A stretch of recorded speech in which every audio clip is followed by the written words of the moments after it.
in the fields where the skies are wide, talking about a journey through the cosmic ride.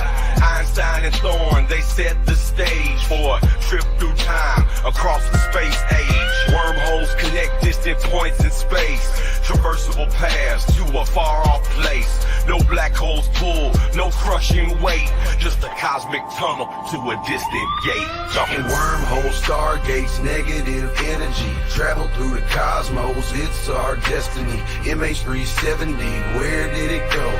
Bowling 777 through a wormhole flow. We're talking wormholes, stargates, negative energy, travel through the cosmos, it's our destiny. MH370, where did it go? Bowling 777 through a wormhole flow.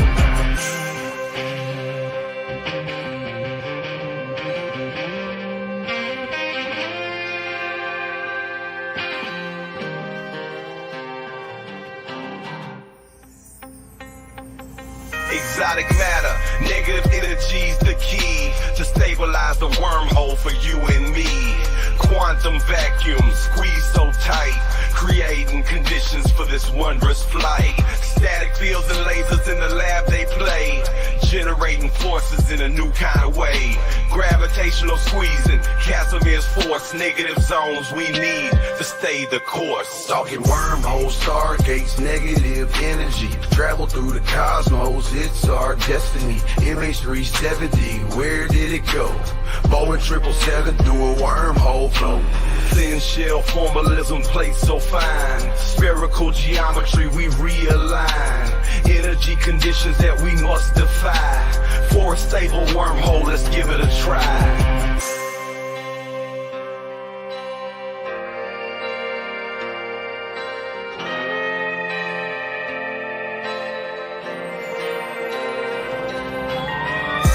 Forces balancing the plates, creating the throat, open the gates, from Earth to the stars in a single bound. A shortcut through space profound. Engineers and dreamers hold the key to future worlds and what we could be. With science in hand, we forge ahead through the cosmic paths that we now tread.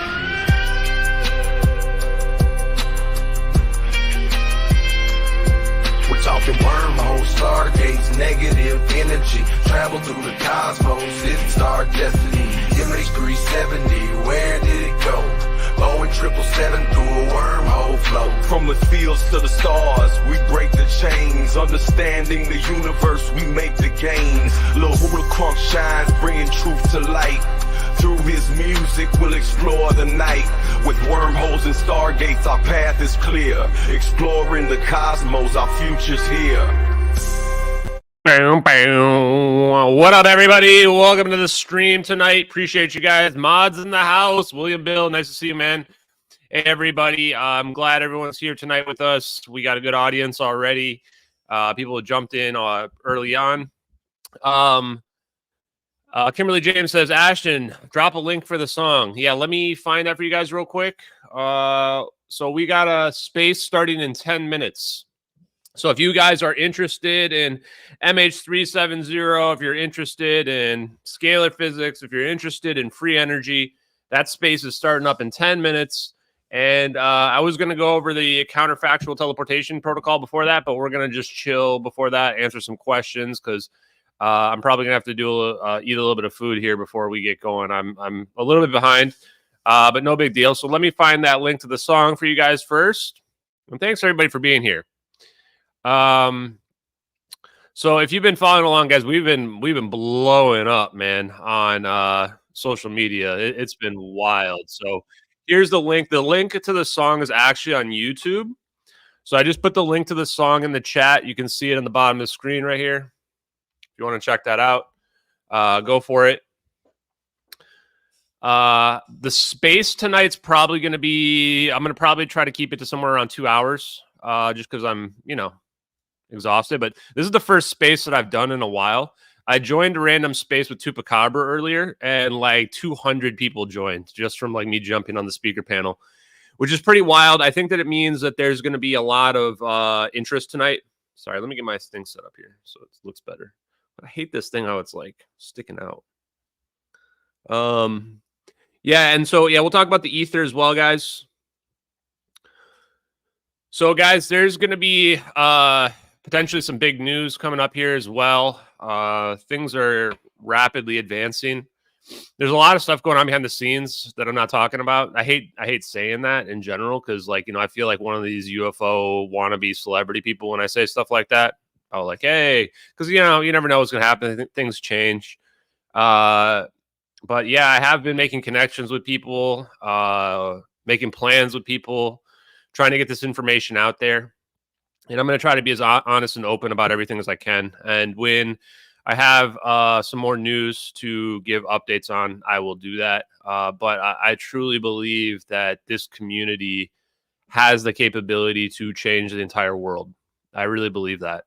And we're going to give it our best shot.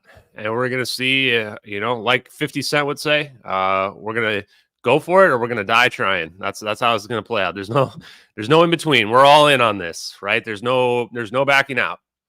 And I hope that if we prove to the world that free energy is possible, that people will realize that means there must be an ether, and that means these videos are real. Guys, if I'm able to prove to the world that free energy is possible, then the videos have to be real, right? I mean, I would never have gone down this, people would call it rabbit hole or this adventure of discovery unless those videos are real. Like that is what led to all of this.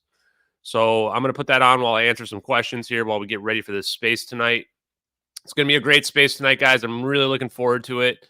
Maze Love and Dustin are a couple of the first people on spaces that I ever ran into while I was early on trying to dig into this and try to get the truth out there.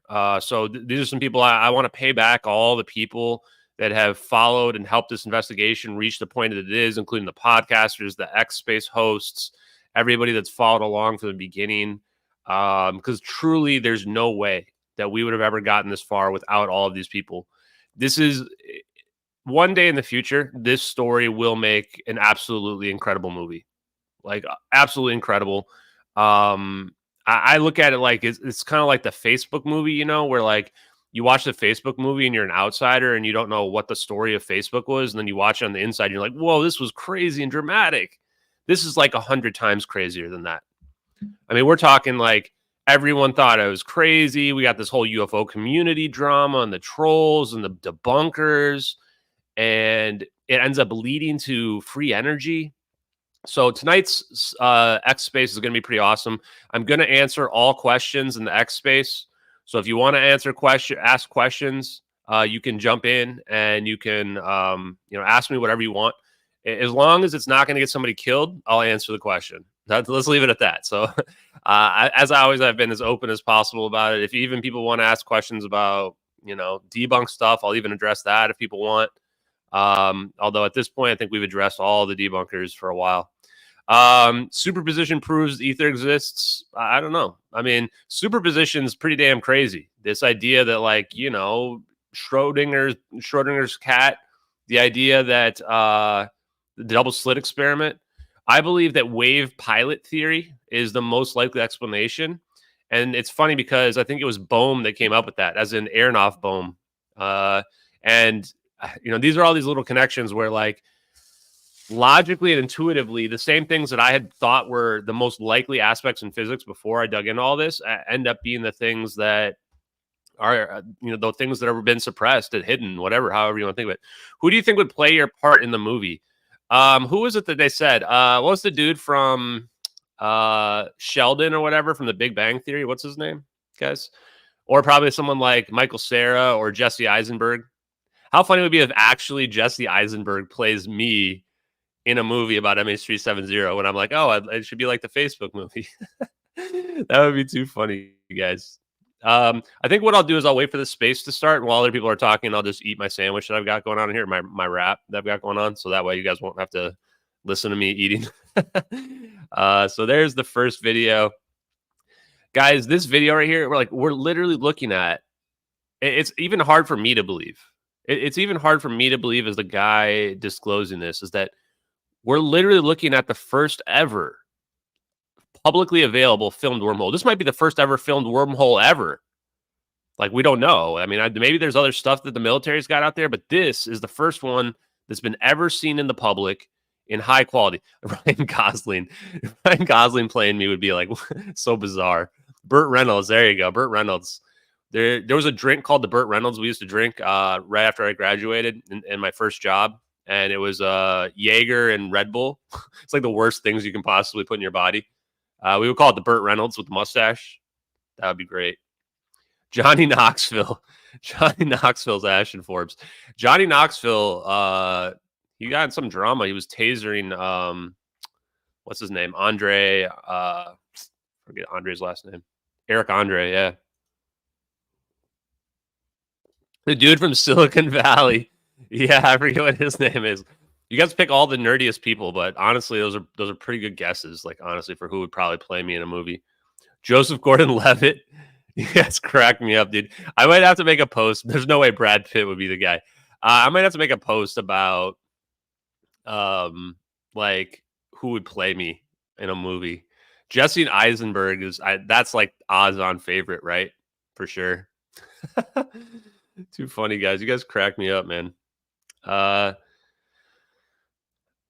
Yeah, just to confirm, we are absolutely in the apocalypse. Guys, I can't rule it out at this point, because if you had told me a year ago I'm going to be disclosing warp drive and wormholes and what happened to MH370 and somehow this would lead to free energy, I would not have believed it. So to me at this point, us literally being in the apocalypse right now is not something I can rule out. I actually can't even rule that out. Pretty wild, guys. So it's nuts, guys. Oh, man.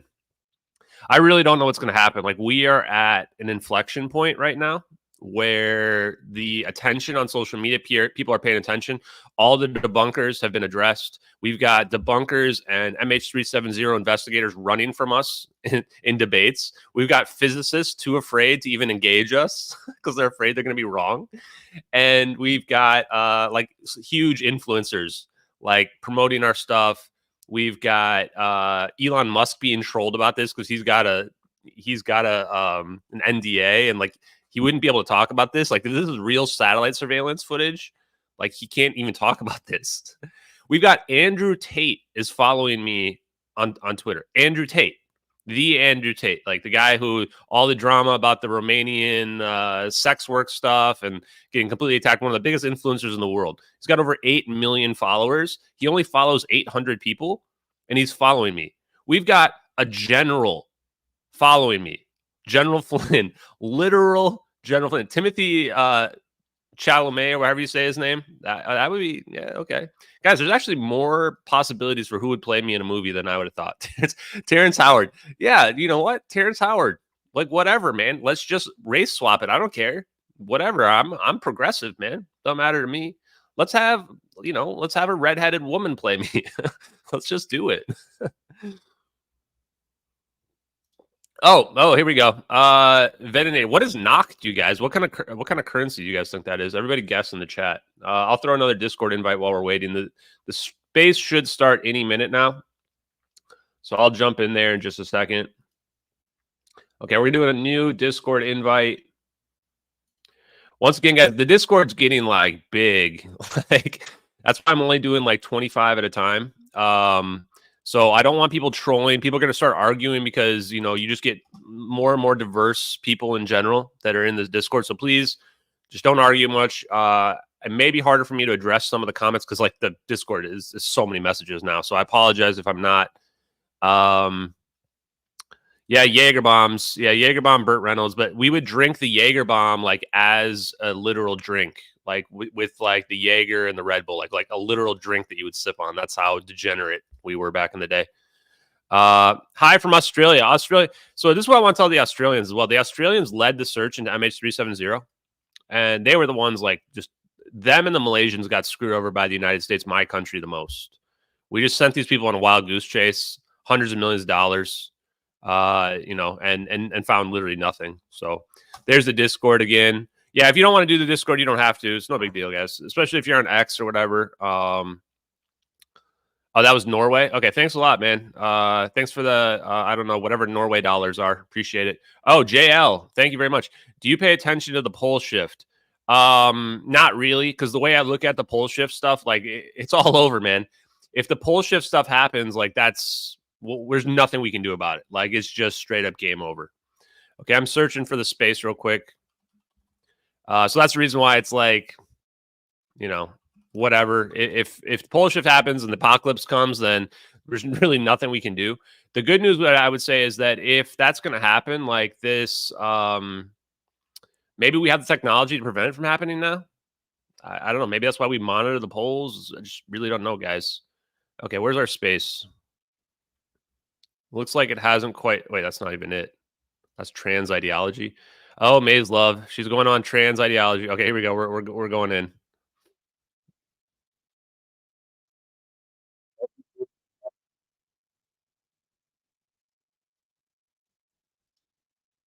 Let me share this. Actually, we got the music going, so nothing's happened in the space yet. I'll wait a second until the space like starts up, and then we will flip over to it. But I've got it up on the side here right now. So I'll answer more questions while we do that. Oh, so the 4 orb sign just arrived. Like literally, that's why I haven't eaten my food yet. I had to go run and grab the 4 orb sign because it just showed up. I'm looking at it right in front of me over here. I've got to unpack it, but 4 orb sign might be debuting as early as tomorrow, but probably not until this weekend. I'm gonna get my dad is like big into like, you know, uh, home improvement stuff. So I'm gonna get him to like help set up my new streaming setup. So I'm gonna make him come help me out. I'm a nerd. I don't really do the home improvement stuff. I need my stuff. So I'm gonna make him come over and help me out. I think that the recent leak on Reddit from the other day, I was told by a very credible source that was legit. Okay, looks like we're going here.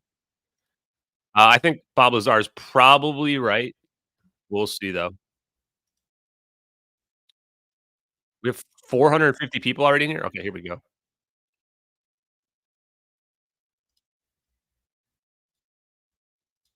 I hope you are ready to challenge everything you know and we're taught about physics and energy and probably good, a million other things that like I'm not even prepared for yet. This one is one I've been looking forward to for a long time. Ashton, I don't think we've talked probably in like 6 or 7 months. I've seen you everywhere. I've seen you out grinding and just how many people? Pushing 450 people. Message. I remember when I first met Ashton, he came into like one of the conspiracy spaces. It was just like MH370. You guys have you seen these videos? And right was just incredibly how many people we have in here? That like we had to pay more attention I don't think to what was going on. Now I remember we finally did, and it was like wow. It's like one of those like you can't even believe like even when you're deep down the conspiracy trenches, right? And you're willing to think outside the box on everything. MH370 and the detail and just it. How do I add baffling. stuff to I want to get too ahead of myself because like I know Ashton has just literally nonstop been like doing the research, building it out. I texted it to Maze. We'll see her here in a couple minutes. I'm sure we have some other like high profile guests potentially coming. Like we reached out to the network deep because I'm not kidding. I believe in this space we will challenge everything. Like if you've been following Ashton, basically your whole concept of reality has to be like kind of gone back over. Like I don't even know how to put it. And Ashton, why don't you introduce yourself to people, like how you came into this field in particular, and then we'll save like diving into MH370 and the rest of the deal for a couple minutes. But introduce yourself to people. Yeah, Dustin, thanks a lot for having me today, man. I think this is gonna be an awesome space. I'm also live streaming if people want to watch that. You can check it on YouTube. You can check it on the X channel. So we're blasting this all over.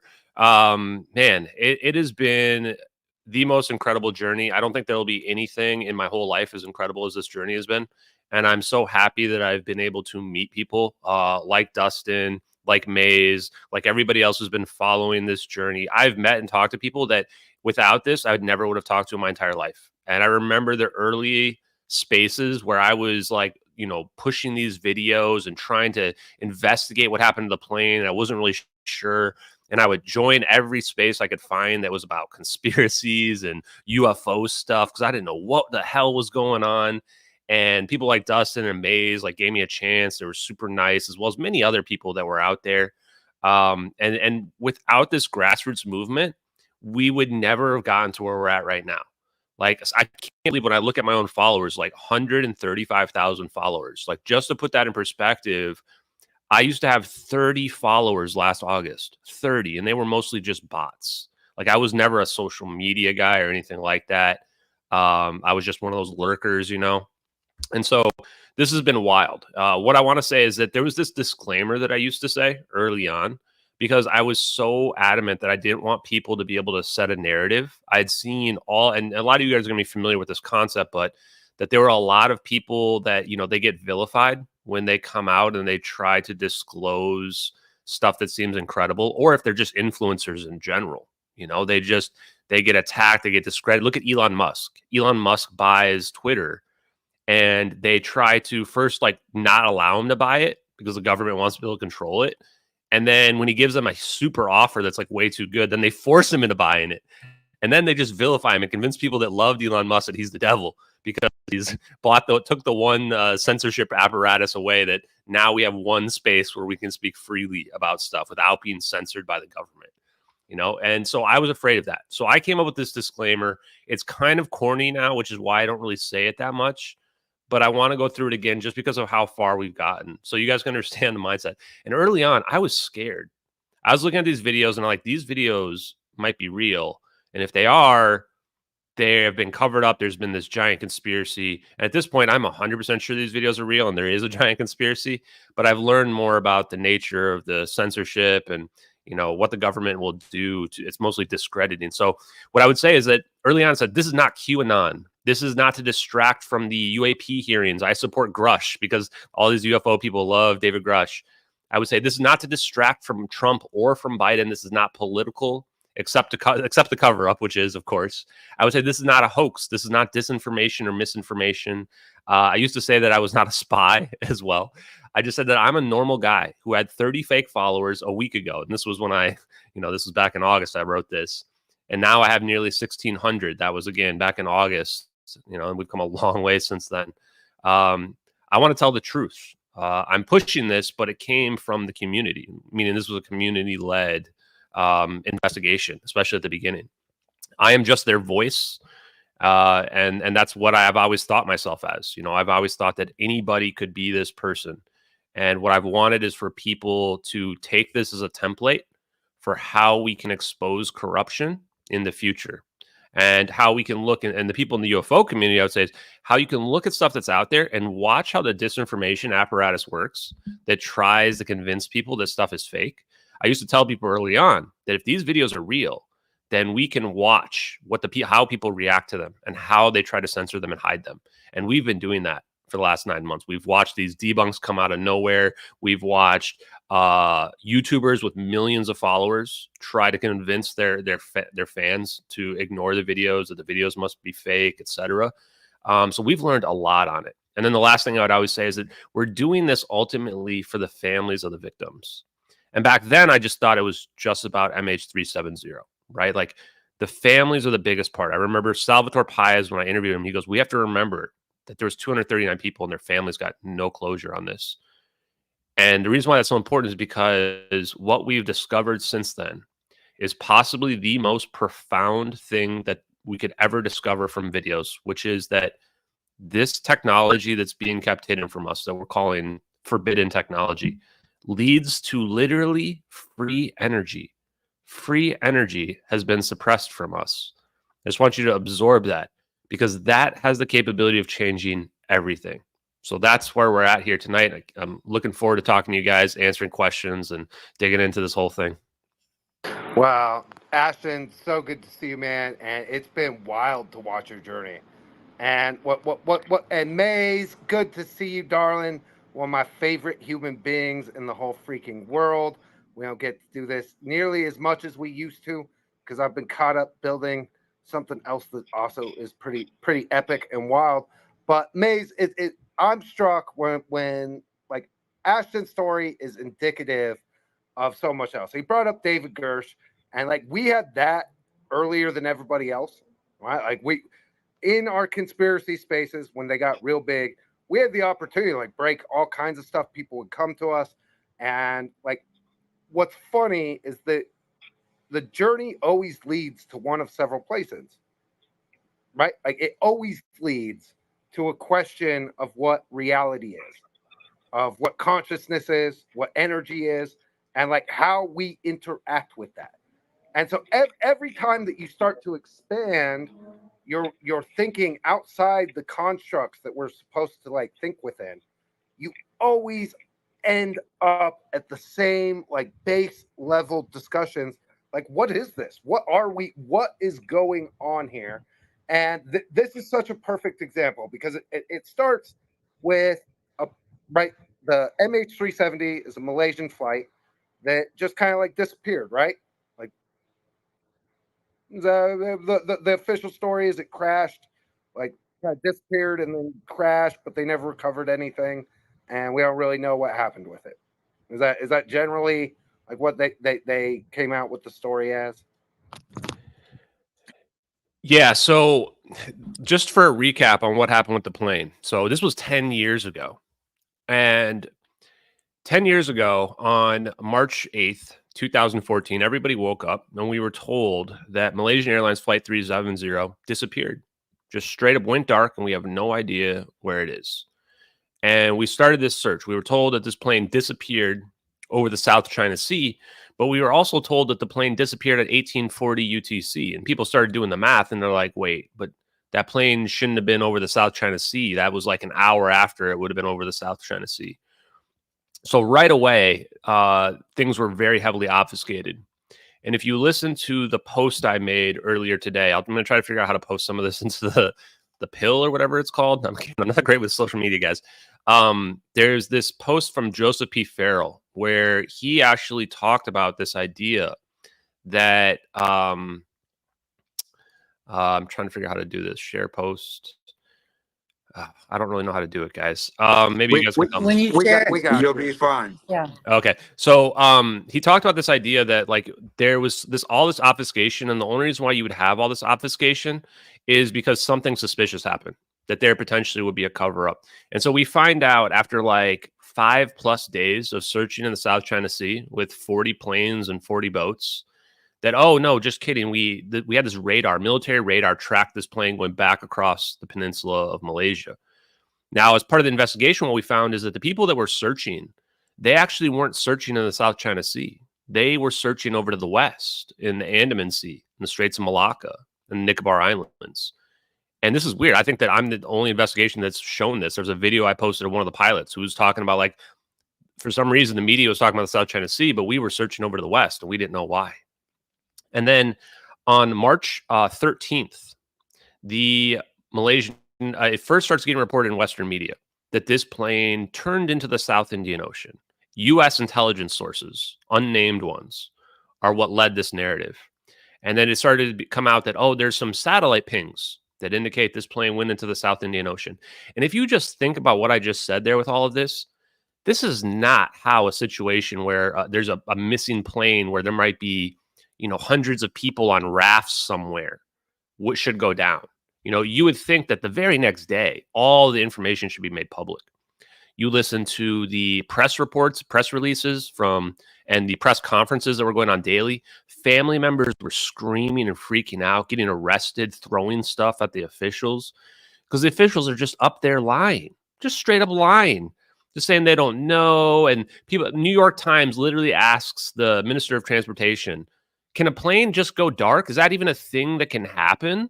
And they won't even answer. They're like, we have to, well, that'll come out during the investigation. Like, what do you mean, man? My family members might be on a raft somewhere in the middle of the ocean. What do you mean it's going to come out in the investigation? Because the answer is no. You can't just make a plane go dark. One person can't just make an entire plane, all of the equipment go completely silent. That's not a thing that can happen. But they couldn't even answer basic questions like that. And so ultimately, this narrative started to form that somebody had manually flown the plane into the South Indian Ocean. So, of course, the pilot gets blamed. They say, well, it must have been this pilot. He must have been suicidal or a terrorist. There was all these fake narratives that came out. And it's funny because, or not really funny, but sad, because early on, that was like considered a conspiracy theory. There was really no evidence of it. And still to this day, there's no evidence of pilot suicide. But now, after 10 years, this narrative has begun to form that this was pilot suicide. If you ask most people out there, that's probably what they'll end up saying.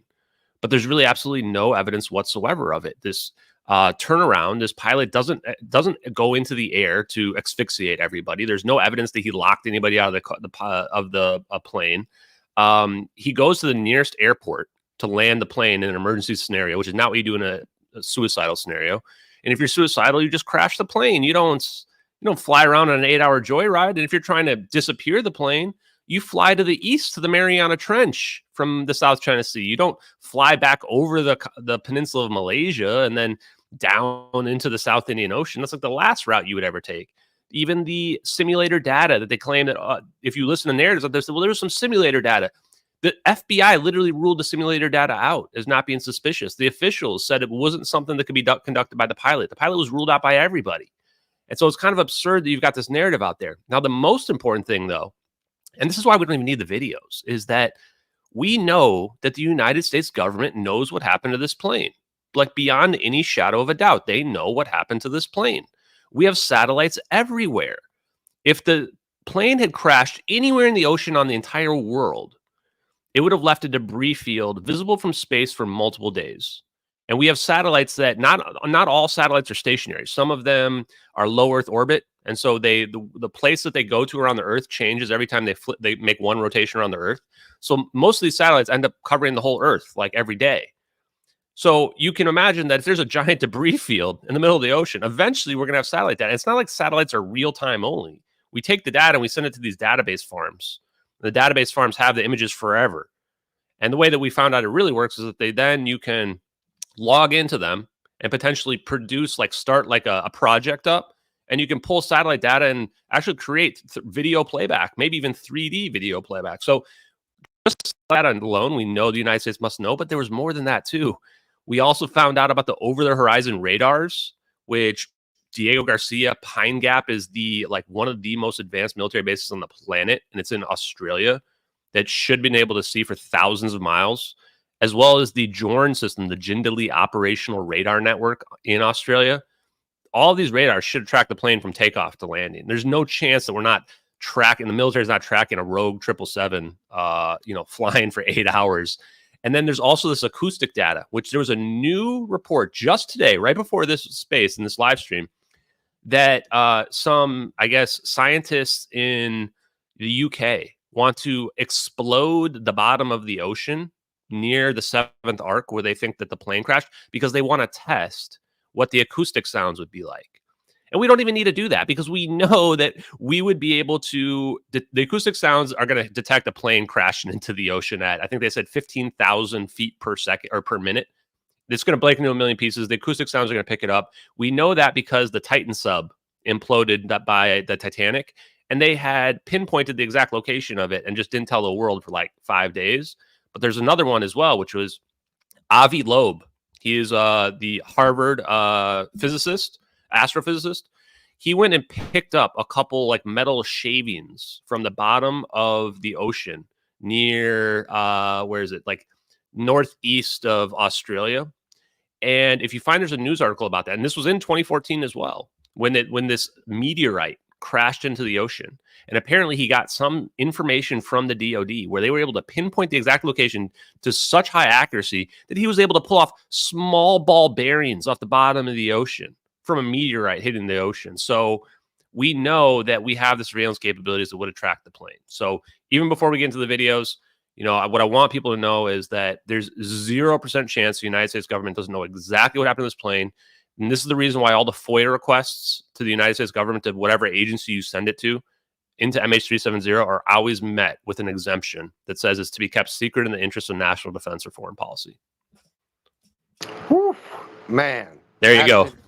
You have gotten to the point, man, where you have dropped so much information so fast, but I can't wait to dive in, and I definitely, like, for the sake of people who are re-listening, want to make sure that, like, we kind of go through, like, in some kind of order. I see a bunch of people requesting. We'll give everybody a chance to, like, chime in. Before we do that, however, like, we're gonna go through and try to, like, with Ashton, lay out as much of the story as we can before we open it up to questions and, like, the broader audience. So, like, hang tight, guys. Like, we see you. We will definitely, like, get people up here. And right, like, if you get up on stage, just be patient until we get through kind of as much of the information as we can. Then we'll open up, because this is one of those, like, discussions that's going to touch on so many different, like, elemental level topics. And the Ashton's journey in particular, chasing down what happened with the plane, you can hear it from him. Like, I remember, Ashton, when we first talked, it was very much about, like, the plane, and now it's become very much, like, more than that, and it touches into so many other places. So I'm excited. You guys, please repost the space. You are going to, like, this is going to challenge the way you think in a way that is going to be spectacular. You want to get your friends in here, because to me, all the magic always happens when you chase down the mysterious and the unknown. And we are definitely going to do that in spades here tonight. So make sure you guys repost the space. Shout out to all the people on the live stream. Looking forward to what's going to be a very, I've been looking forward to this since we first set it up. And Maze, feels like old times. I can't wait to dive in. What you got for us? Well, first of all, hello back. I didn't get a chance to say that after you gave me such a nice and warm welcome. It is great to be back. I'm super stoked to be going over this with you and, you know, the whole crew, and to have Ashton here. So, you know, I really am going to ask everybody to do us a solid and please repost. And the reason why is because we have this convergence of, like, you know, all this new, I would say, twist on science. Sorry, Noel. All of these different things that are kind of coming to the surface right now that is going to challenge, you know, science and technology in ways that, you know, we can't fathom. And then it's like, it's no coincidence. It's no accident. I mean, we can call it synchronicity. We can call it whatever. But the fact that, you know, Ashton, his work has led up to, like, you know, and by the way, there's really no better person that this could have landed in their lap. Yeah, and the reason why I say that, Ashton, is because you're incredibly intelligent and you are very articulate and you are, you know, able to get down to, you know, those details where, you know, it's really difficult to, you know, not really understand. Like, you're able to explain it in a way it's like, oh, holy shit. And you know, there was a couple of things that I think are also important, maybe as we're going through this. And one is that the people, the passengers, what was the significance about the passengers, who they were, could have potentially, you know, exposed had they stayed alive. And, you know, and what's also crazy is that, like, yeah, I mean, well, I'll just leave that one there because I don't want to spoil anything that's going to come later. I'll save the second part of the question for later. But yeah, so go ahead. Let's address the situation. Like, what's the motive? Why are they doing this? A lot of people ask is, you know, you've got this drone, you've got this satellite filming.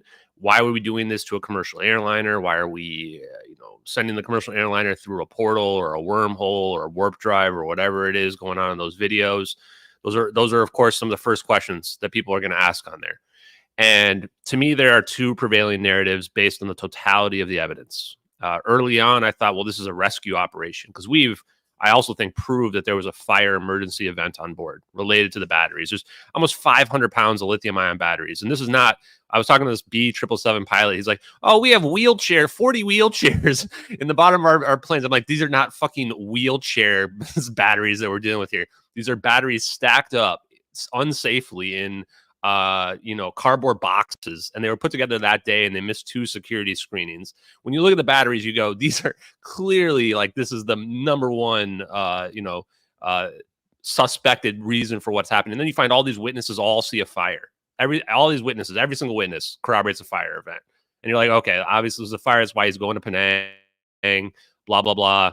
Well, then why the cover up, right? Why are we saying that it went to the South Indian Ocean? Because clearly the plane's not going to last for 8 hours if it's on fire. Yeah, I talked to experts, actually, people that have actually testified on Capitol Hill in the United States. And those experts are the ones that corroborated to me that, yes, this could last for an hour, 20 minutes, what we need it to last to.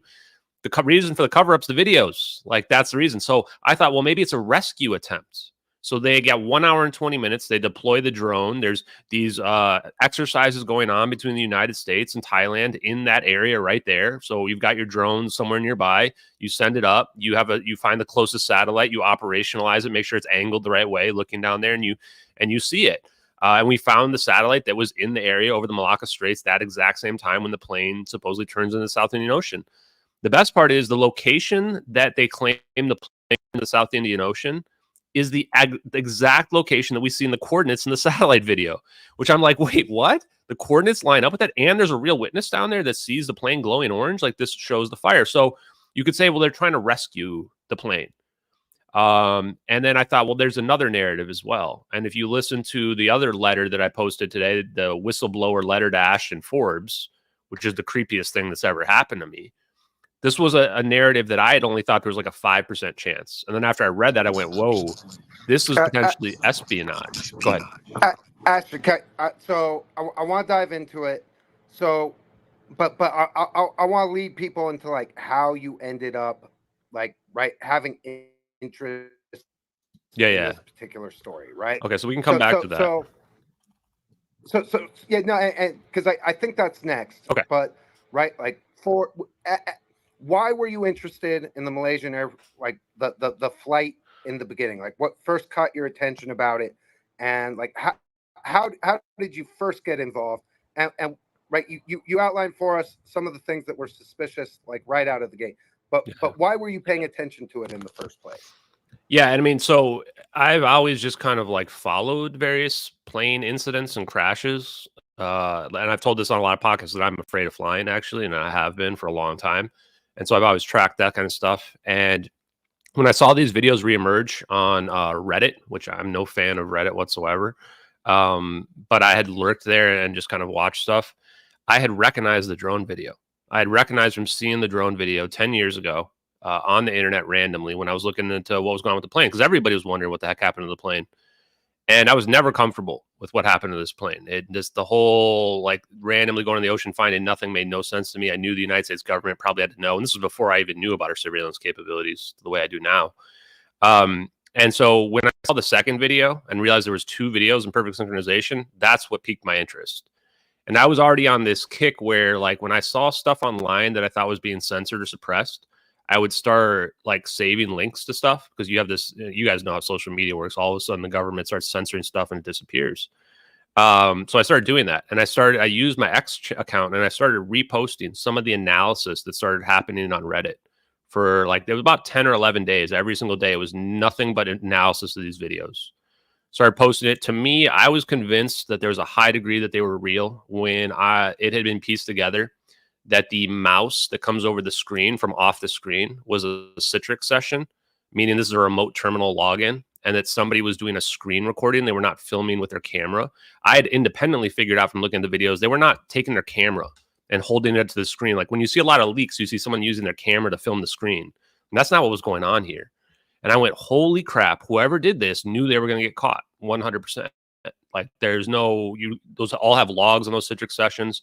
So that's when I started really amplifying everything. And I started doing little write-ups and links to the content that I found. And like Maze said, like, you know, if I have any skills, one of them is to be able to explain things to people and summarize stuff in a concise way. So I started doing that. And then I saw the conversation get censored off of Reddit, which is exactly what I expected. I expected some fake debunk to appear and that people to misrepresent it and say, okay, you know, we're done talking about this. No more talking about it. And that's exactly what occurred. And that's when I took to the X and said, I'm going to take the reins of this. I'm going to start up MH370 X. I just made up a hashtag. And now this hashtag is like, you know, huge. And I'm going to investigate every single thing there is about this video. Anyone who wants to help can jump along with.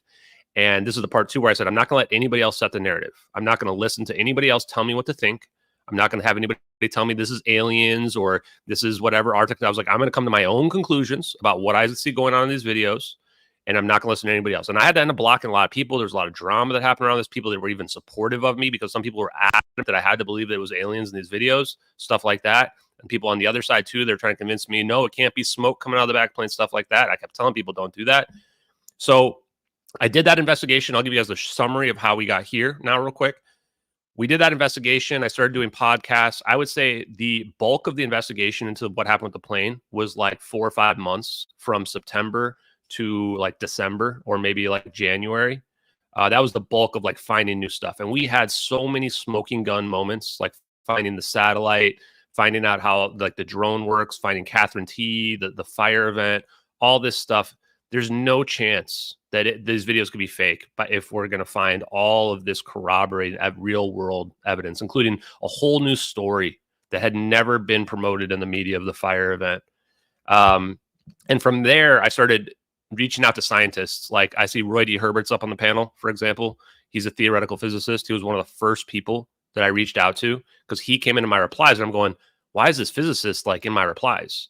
You know, like these people, these engineers, scientists started noticing, they're looking at these videos and going, these videos are consistent with what you would expect from a theoretical physics perspective. And somebody told me to reach out to Salvatore Paez. I emailed Salvatore Paez. He's got these, they call them UFO patents, but they're really not UFO patents. High frequency gravitational wave generator, inertial mass reduction for a transmedium craft. And Roy D. Herbert and I had talked about this idea of mass reduction being the thing that would allow an airplane to be teleported. And so I reach out to him. The next morning, he emails me back and tells me, set up a podcast. I didn't have a podcast. I barely can maintain it even now. So I set it up with him, and he just spills the beans. I mean, I didn't even know what he was talking about back then because I knew so little about electrical engineering at that point. But I went back through it after I've learned. So I told myself after that interview, where if you watch it, like you can tell, like I don't barely know what I'm talking about. And I said, I'm going to learn electrical engineering. People started making fun of me. They're like, oh, he's going to learn electrical engineering. Well, we've been doing it for over 6 months. So the next phase of this was talking to as many scientists and experts as I could, including my buddy, Dave Rossi, Bob Grenier, who's in the low energy nuclear reactions. Dave Rossi's a DOD contractor, an engineer, and Roy D. Herbert. I also spoke to Martin Gibson, who I'll get his interview out there as well in the future about unification theories. So I started finding out that there's these unification theories of quantum mechanics as well as general relativity that are out there. They're just being ignored and suppressed. And the more I learned about the electrical engineering, the more I realized beyond any shadow of a doubt, what we're seeing in those videos is real. I think the next big thing that came up was finding the Defense Intelligence Agency papers. So you guys can find these. They're called the DIRDs, Defense Intelligence Research Documents. And there was one called Warp Drives, Dark Energy and the Manipulation of Extra Dimensions. And then another one, and I may have this a little bit backwards, but the other one is Traversable Wormholes, Stargates, Negative Energy. Those two papers alone explain the videos, like what we're seeing in there. They're from 2010, 4 years before the plane disappeared. So Ashton, can you take a crack at verbally describing what the videos are for people who may not have seen them yet? Yeah. So, so just to wrap that up, then basically we got to the point where the science began to check out, and we had all these people on board with it. I've been doing podcasts left and right. And then when you look at the videos, you see a plane flying very low. We can tell because we can see the cumulus clouds in the background, which are only low altitude clouds. We found that weather was in the Nicobar Islands at the time. Low altitude cumulus clouds are there. We see the coordinates in the bottom left, which indicate the Nicobar Islands. And then we see these orbs come flying in. Now, I had initially called them superconductive harmonic orbs because I had seen the whole LK99 metamaterial stuff where you see these floaty rocks. And I realized like superconductivity is like some kind of magic that allows these quantum effects to happen on a macro scale. Macro scale meaning sizes that we can see. And the reason why I called them harmonic is because people had mapped the trajectories of them. And they create a perfect equilateral triangle around the plane, but they spin around the plane like in a spherical shape, like mapping the plane. And when you look at it on a graph, it's a perfect sine wave. And I had electrical engineers start jumping into my replies, and they're going, that's a 3-phase, 120-degree 0-point system that's going on right there. consistent with electrical engineering. And recently as well, we've noticed that if you were to look at the front of the plane, you can see the orbs are actually spinning around the plane in a clockwise orientation, which if you use the right-hand rule in physics or in electrical engineering, you find that the vector then of the direction of force would be backwards, which I thought, eureka, because when we look, somebody did like a slow-mo of the frame right before this wormhole opens up, and the very first frame of the wormhole, and you can see the tail sticking out of the plane in the very first frame of the wormhole. And it looks like the plane got kind of like sucked backwards. And that's the exact thing you would expect from the right-hand rule in physics. So you see the orbs spinning around the plane. They are mapping the plane because they're trying to figure out how big the wormhole has to be to encompass the plane.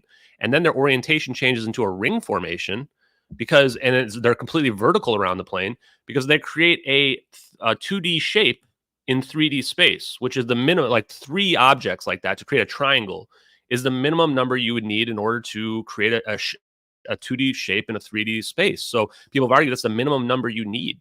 And then Dave Rossi came in and said, well, there might be a 4th orb. And the 4th orb would determine the vector of travel, like the exact location where it goes to and stops, like a rubber band. Like you take your rubber band, you stretch it out. The 4th orb might be entangled, like quantum entanglement, to the other 3. And then when you see the orbs converge on the plane, it's consistent with Coulomb's law, which is this electric force exponentially increasing as the distance between the charges is reduced. And then you get your snap effect where the phase transition begins, which is the wormhole opening up. Because what's happening is they're getting their energy levels, energy densities so high that it's actually breaking something called the Schwinger limit. The Schwinger limit is like, I think, 10 to the 32 joules per meter cubed or something like this. But the idea for laymen is that like this energy level is so high that it makes space become nonlinear. And in layman's terms, what that means is you're ripping through the fabric of reality to the underlying framework of our reality. So like imagine paint on a canvas. So if you have a painting, you can't see the canvas because the paint's covering it. But if you rip the paint away, now you can see the canvas. This is the idea of the ether. It's like people ask me, what's the ether? The ether is the underlying framework of space-time, right? And this is an idea of what is going to lead to the concept of free energy. When we look at the drone video, we see the exact same thing in perfect synchronization. There's no discrepancies on a single frame in either video. So it's like again, if somebody made these videos, they're going to have messed up somewhere. There's nothing messed up. Both videos are in perfect sync. We see this heat signature in the orb that looks like the Tesla sign. And this is consistent with a magnetic monopole, according to low energy nuclear reactions, which is cold fusion. And this is something where the Aalto University paper that first discussed these didn't even come out till like late 2014, 2015, after these videos had already come out. This is where Bob Greenyer, one of the best videos I have out there, is that the videos are scientifically accurate. And Bob Greenyer goes, I didn't go back in time and make these videos. And like he's on the forefront of that research, not just theoretically, but experimentally. So the heat signatures in the orbs are one of the things where nobody can explain really how a hoaxer would even know what that should look like. We even found a Department of Energy Twitter post that shows the same orb with the same heat signature in it. I've been posting it and trolling the Department of Energy and everybody else out there with it because it's like, well, why do you have this orb that looks just like our videos in here? And then the last thing I was going to say is the dark lines. Early on, people thought there's these dark lines coming behind the orbs. And we were able to change the color channel in the drone video. And when we changed the colors around, we noticed the dark lines are not behind the orbs. They're in front of the orbs. The orbs are creating a geodesic gravity in front of them. This is very similar, if not exactly the same, as Alcubierre warp drive, this idea of bending space in front of you and behind you. Like what's happening is like a conveyor belt. They're creating space in front of them and pulling themselves along, right? Or like if you were on, let's say, a sled, and you kind of drag yourself and drag the sled, as opposed to walking around. But they're doing that with space-time, dragging space-time around. This is why there's no G-forces. There's no gravity effect on them. This is how they can make the maneuvers that we see in those videos. So this stuff, like when you start digging into it, you're like, holy shit, this is like way too much scientific detail. And I'll leave it there for now because what we're going to find is that the more and more I dug into those aspects, you get into the idea of the ether. And then once you start digging and realizing that, okay, you've got this negative energy, this like fabric of reality, then you find out that, whoa, does that mean that free energy is potentially possible? Like, how did they even get enough energy to cause this to happen? And where's that energy coming from? And where's the energy from the orbs even coming from? You know, it's extracting it from the environment. So that's the kind of short description of the videos in general. And wow, so there's so much like interesting scientific stuff. I will openly admit I understood probably like 60% of that. Right. And so I'm really looking forward to like hearing you talk about with Roy and some of the other people we have on the panel. I would describe it like this, like from the like most base layman terms, that you've got this plane, it's flying low. All of a sudden these orbs are like circling it, right? They're clearly like moving though in a way that seems like very odd, but synchronized with each other. And then poof, the plane's gone, right? That 1 minute the plane is there, these orbs are circling it, and then poof, the plane is gone. And I remember the first time I watched the video being like, how? Like what? The way the orb circled it, you could almost sense, like looking at it, the way that they were, the way that they were interacting with the space around the plane, that they were taking inventory of like exactly what was going on. And the synchronicity of like how they move is really, really interesting and almost defies physics by itself. Like before, you know, this giant plane just disappears. Like one frame it's there, 2 frames later it's gone, and you're like, where'd the plane go? Yeah, and what happened to the plane? Like, where did it go? And that to me was like the shortest hand version of like the first time I watched. I just remember thinking like something happened to that plane. What do you think, Maze? Yeah, real quick, I just want to add in there too is that one other aspect I didn't mention is we see the smoke coming out of the back of the plane in both videos, and people have tried to argue it's contrails, but the plane's too low to have contrails be forming, so it literally cannot be contrails, and that really just makes it have to be smoke. When you look at the thermal video, you can actually tell that there's a heat signature in the belly.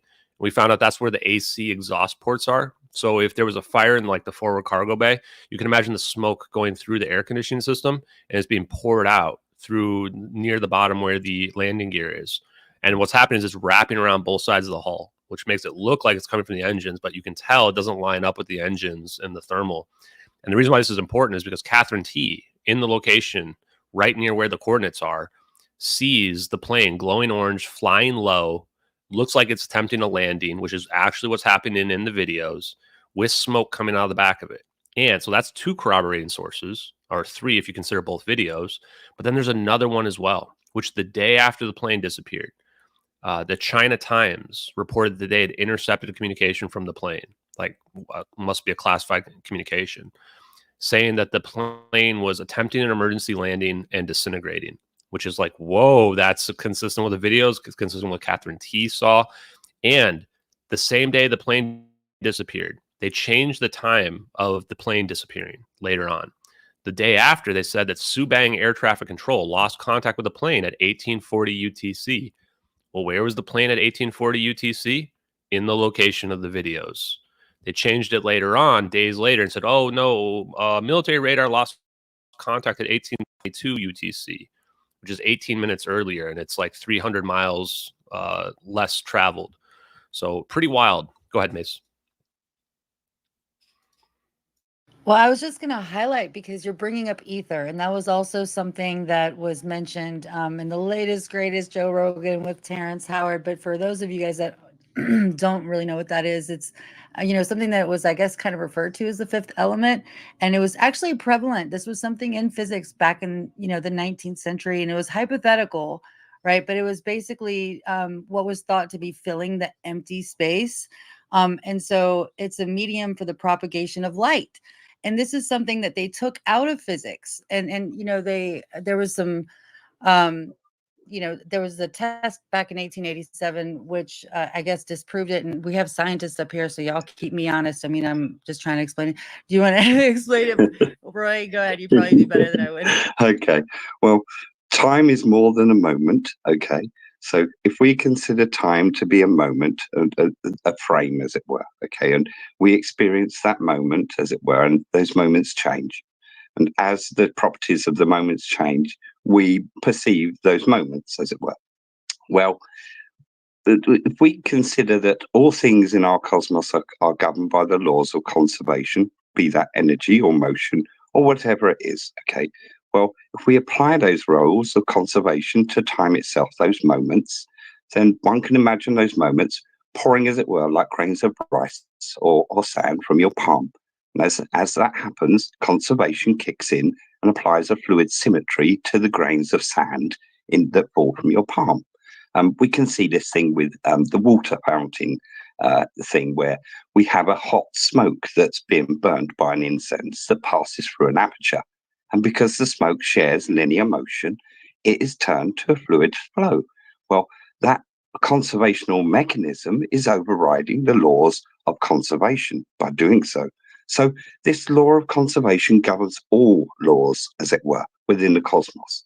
And my idea is consider it to govern time itself. Now, if we do consider it to govern time, it provides that fluidity to time, as it were, that ether, as it were, in the fifth dimension.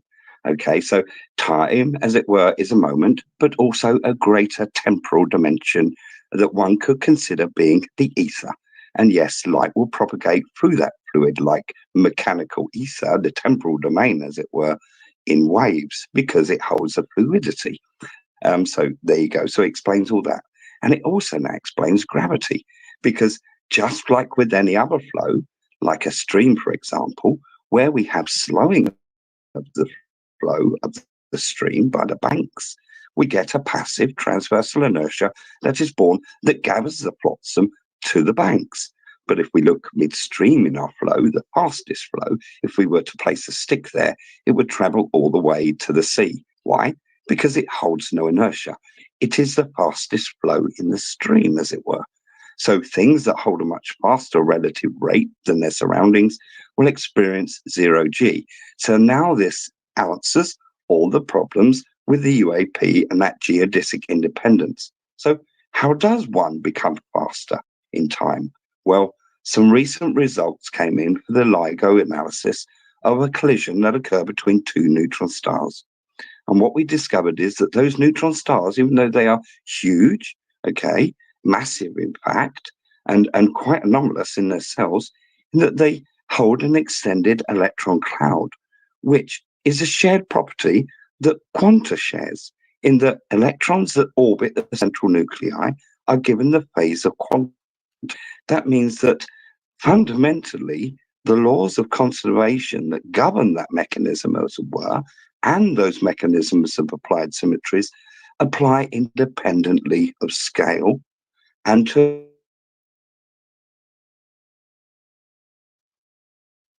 Did you guys lose Roy or just me? Yeah, Okay, we lost Roy for a second. Yeah. Okay, I'll jump in while we lost him. So, because I'm going to add on to what he just said there. So, the ether is the medium of the propagation of electromagnetic waves. Why is this important? Because everything requires a medium. So, for sound waves, which are longitudinal waves as opposed to traverse waves, that medium is air. So, if you were to go into space and you were to yell, no one can hear you because there's no air. Water waves, they require liquid in order to propagate as well. So how is it that electromagnetic waves are able to propagate? Well, I'm a big proponent of Thomas Bearden and his idea of scalar physics, and he would say that electromagnetic waves are longitudinal through the ether, and this is how they are able to traverse through space-time, any medium that we want, potentially. Now, time dilation is also real, which is what Roy was discussing. And I use the Interstellar example because I did not know that time dilation was even a thing before I saw the movie Interstellar, which is this idea of however much mass you're near. It's kind of the relative slow or increase in time is relative based on if you're the observer or you're the person. But the main idea is that if you're close to a large amount of mass, then your relative rate of time is going to be slower than the person who has less mass. So if you're on the planet, like in the movie with Matthew McConaughey, next to the black hole, which is a huge amount of mass, and you are looking up at a space station that is far away, it's going to look like that space station is moving super speed relative to you because its time is moving faster than your time. And if you are on the space station and you're looking down at Matthew McConaughey on the planet, it's going to look like he's moving in slow-mo because he's next to the black hole. it's really important to understand, because then we have to ask the question, what even is gravity? I think that gravity is an emergent property of the interaction between the ether space-time and mass, which is very similar to the same Einstein concepts of mass being what is gravity. Go ahead, you're back. Go ahead, Roy. Yeah, sorry. I think it was fundamentally too much truth that was coming out, and it might kick me for it. Yeah. Yes, it is. Essentially, for Einstein's theory of relativity, it requires two theories. The theory of general relativity and of special relativity for things in motion.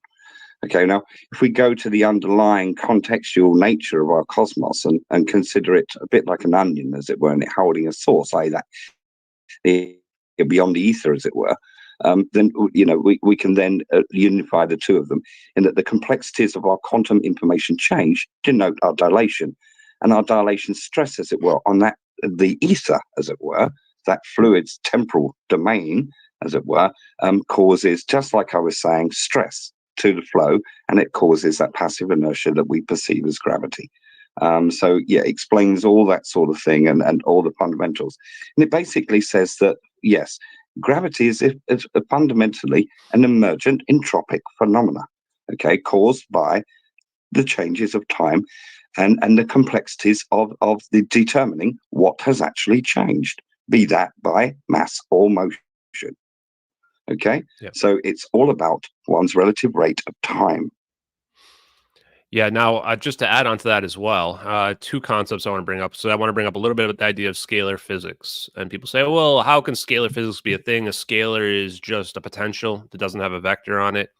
And it's important because, and I'm just going to make some assertions here, that Maxwell's equations were incorrectly reduced by Oliver Heaviside. And when we did that, we lost the scalar potential. And what is the scalar potential? Well, I will give an example, which if you're watching the stream, you can see, otherwise you can imagine. Imagine a rope or a rubber band, and you pull on both sides equally.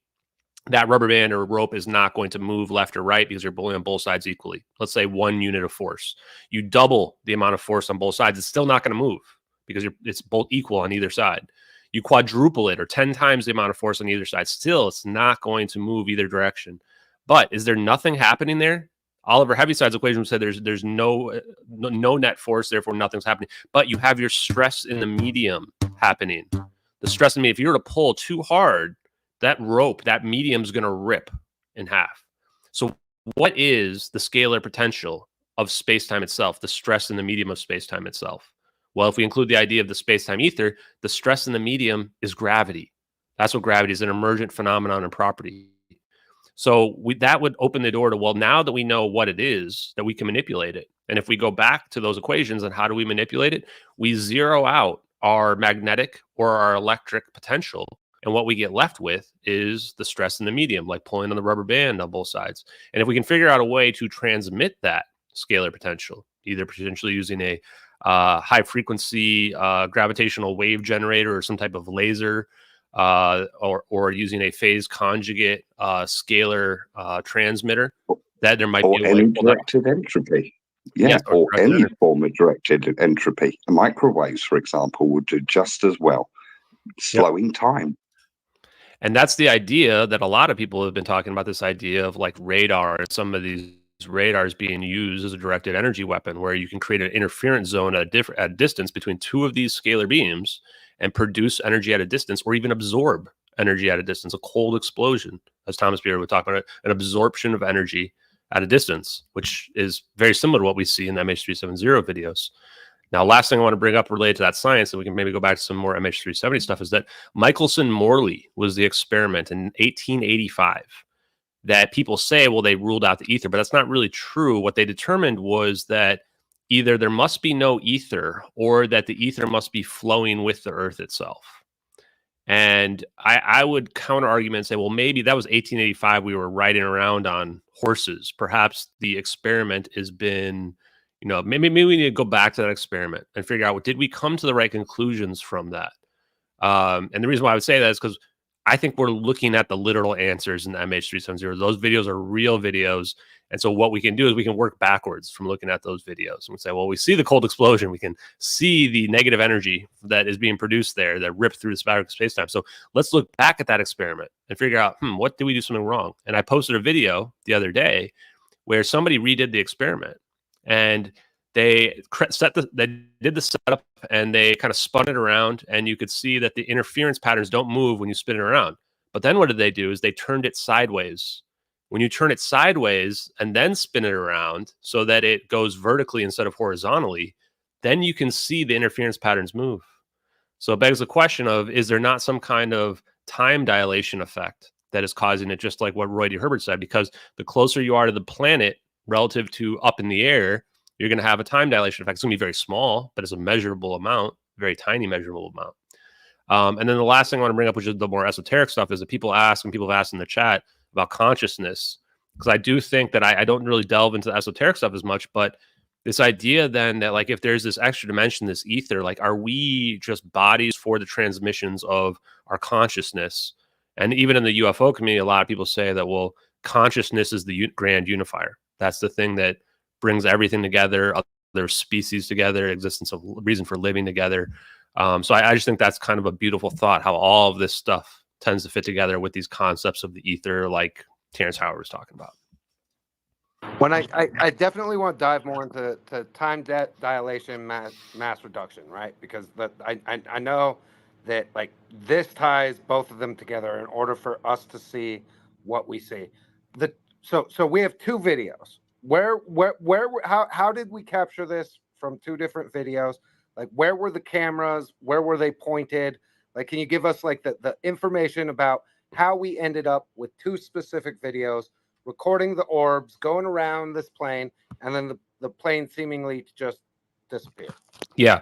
And can I just, real quick, I just wanted to say hi to Gavin. I appreciate him coming. We talked about a lot of this stuff. He's also in physics and existics, and some of the stuff we've been talking about, he has taken the time to explain to me and my audience, on previous occasions. So thanks for coming, Gavin, and welcome. Feel free to jump in whenever. Go ahead, Ashton. Yeah, and thanks, Gavin, for being here, because I've listened to a lot of Gavin's stuff as well, because I kind of put him up there with, like, Roy in terms of understanding, like, a lot of the concepts of dilation, and he's got his existence theory, which kind of unifies these concepts as well. And I love that everybody's got various unification theories, and I think that, the answer is in there for sure. And I don't know whose is the best or most accurate, but when I listen to these guys, it definitely has a ring of accuracy in terms of what I've learned personally. So they are the same, essentially. They are actually the same. Gavin's ideas indicate that time is conserved, which is what I'm postulating. So Gavin's ideas are sigma. Yeah, so we'll dig back into the science in a sec. Let's flip over just for a second so I can go through some of the motivations again. So we talked about the idea of it maybe being a rescue attempt. So you could have operationalized the drone. The satellite would have just been luckily in the right location. Now, the motive for why you would do this is going to be the 20 free-scale semiconductor scientists and engineers on board this plane. Now, I do want to debunk one of the conspiracy theories that's out there, is claim that, like, there was 4 patent holders and that the patents reverted to the Rothschilds. This is somewhat correct in the sense that the free scale semiconductor people on board this plane are clearly stand out. 20 people is way too many from one company. These were important people. They were engineers. They were tied to U.S. aerospace and defense. They supposedly, I see Moneypenny on the channel here, found that, it's potentially they were working on, like, advanced cloaking technology as well. They were also connected to the United States aerospace and defense through serving RF power needs, radio frequency power needs, which is potentially what we need in order to be able to pull off that technology we see in those videos. But the way that patent works is none of those people that patent Rothschild thing, none of those people were actually on the plane.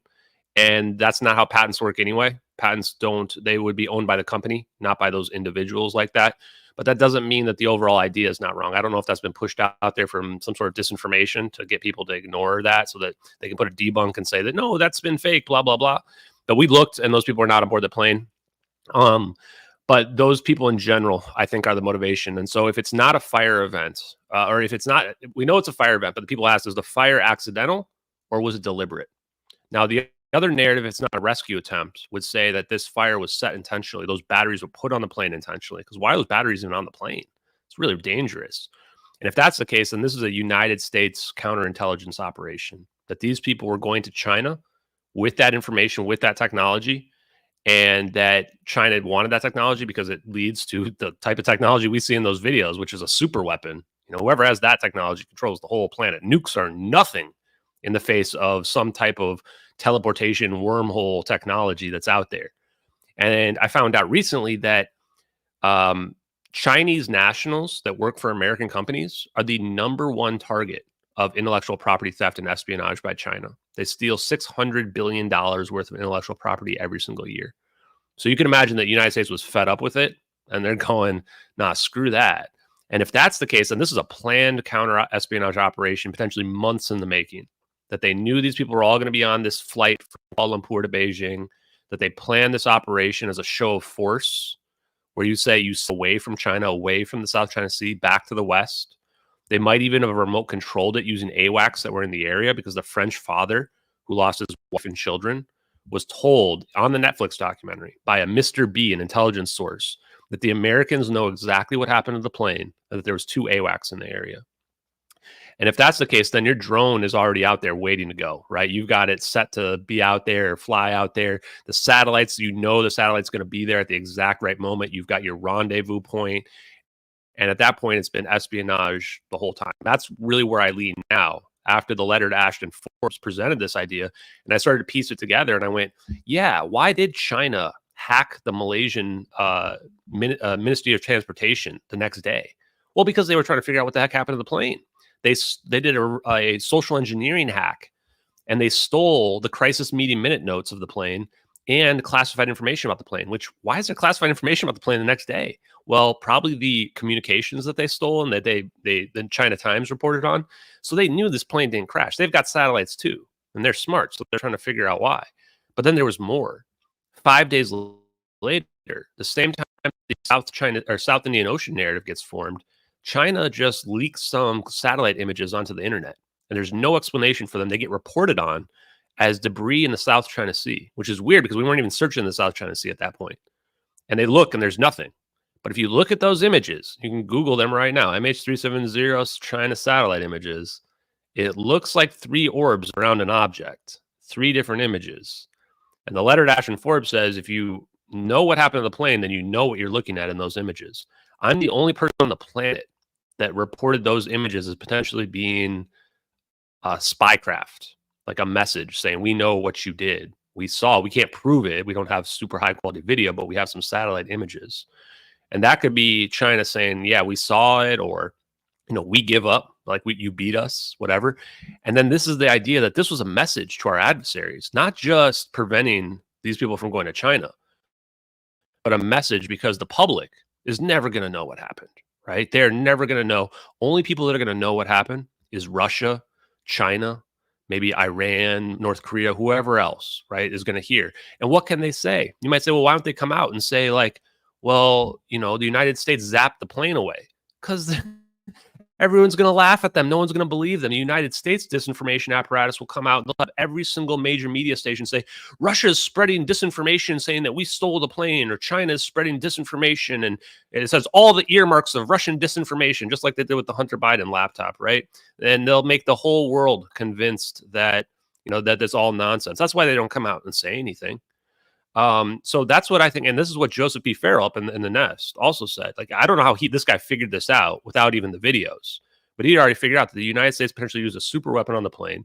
There was a message to the adversaries. He even talked about the 20 Freescale semiconductor employees. What he didn't realize was one thing. Semiconductors are what allow this technology to take off. If you guys look at the stock prices of semiconductors, they're through the fucking roof. I mean, look at NVIDIA, it gained like 15% today. These things are through the roof, and it goes back to the idea of superconductivity. What Roy D. Herbert said, your extended cloud of electrons. What is superconductivity? Superconductivity is when electrons flow freely without any resistance, and they begin to form Cooper pairs. We don't even really understand Cooper pairs. It's a quantum effect. Now, what normally electrons do is they bounce and they hit atoms. And this is why it causes like wires to heat up, because they're hitting everything. They're hitting resistance. That's what resistance is, essentially. Superconductivity, there's no increase in temperature. They just flow freely. When you get this superconductive state, this is where you start to get potentially, in my opinion, based on researching some of these anti-gravity researchers like Ning Li and Potklinov and even Amy Eskridge, is that's how you can start to get some of these macroscopic quantum effects, room temperature or high temperature superconductive effects going on. So that's the story, I think, the best motivation for what happened with the plane. Got to be tied to those engineers, I think. And in my opinion, it's probably counter-espionage. The United States government's the only ones who can pull this off. And the reason is because we control all the world's media. We're the ones that can convince the whole world that cell phones can ring for 4 days while they're underwater or turned off or whatever, and that it was a suicidal pilot when there's literally no evidence for it whatsoever. We're the only ones who could do that. Well, it's funny because I was thinking earlier, I had the thought of the Titanic submersible and how we knew, like, right, it was clear, and they let everybody, like, consider the idea that those people were trapped somehow and air was running out. When we knew that was not what happened, right? And they would later admit that they knew it. So that there's definitely the element.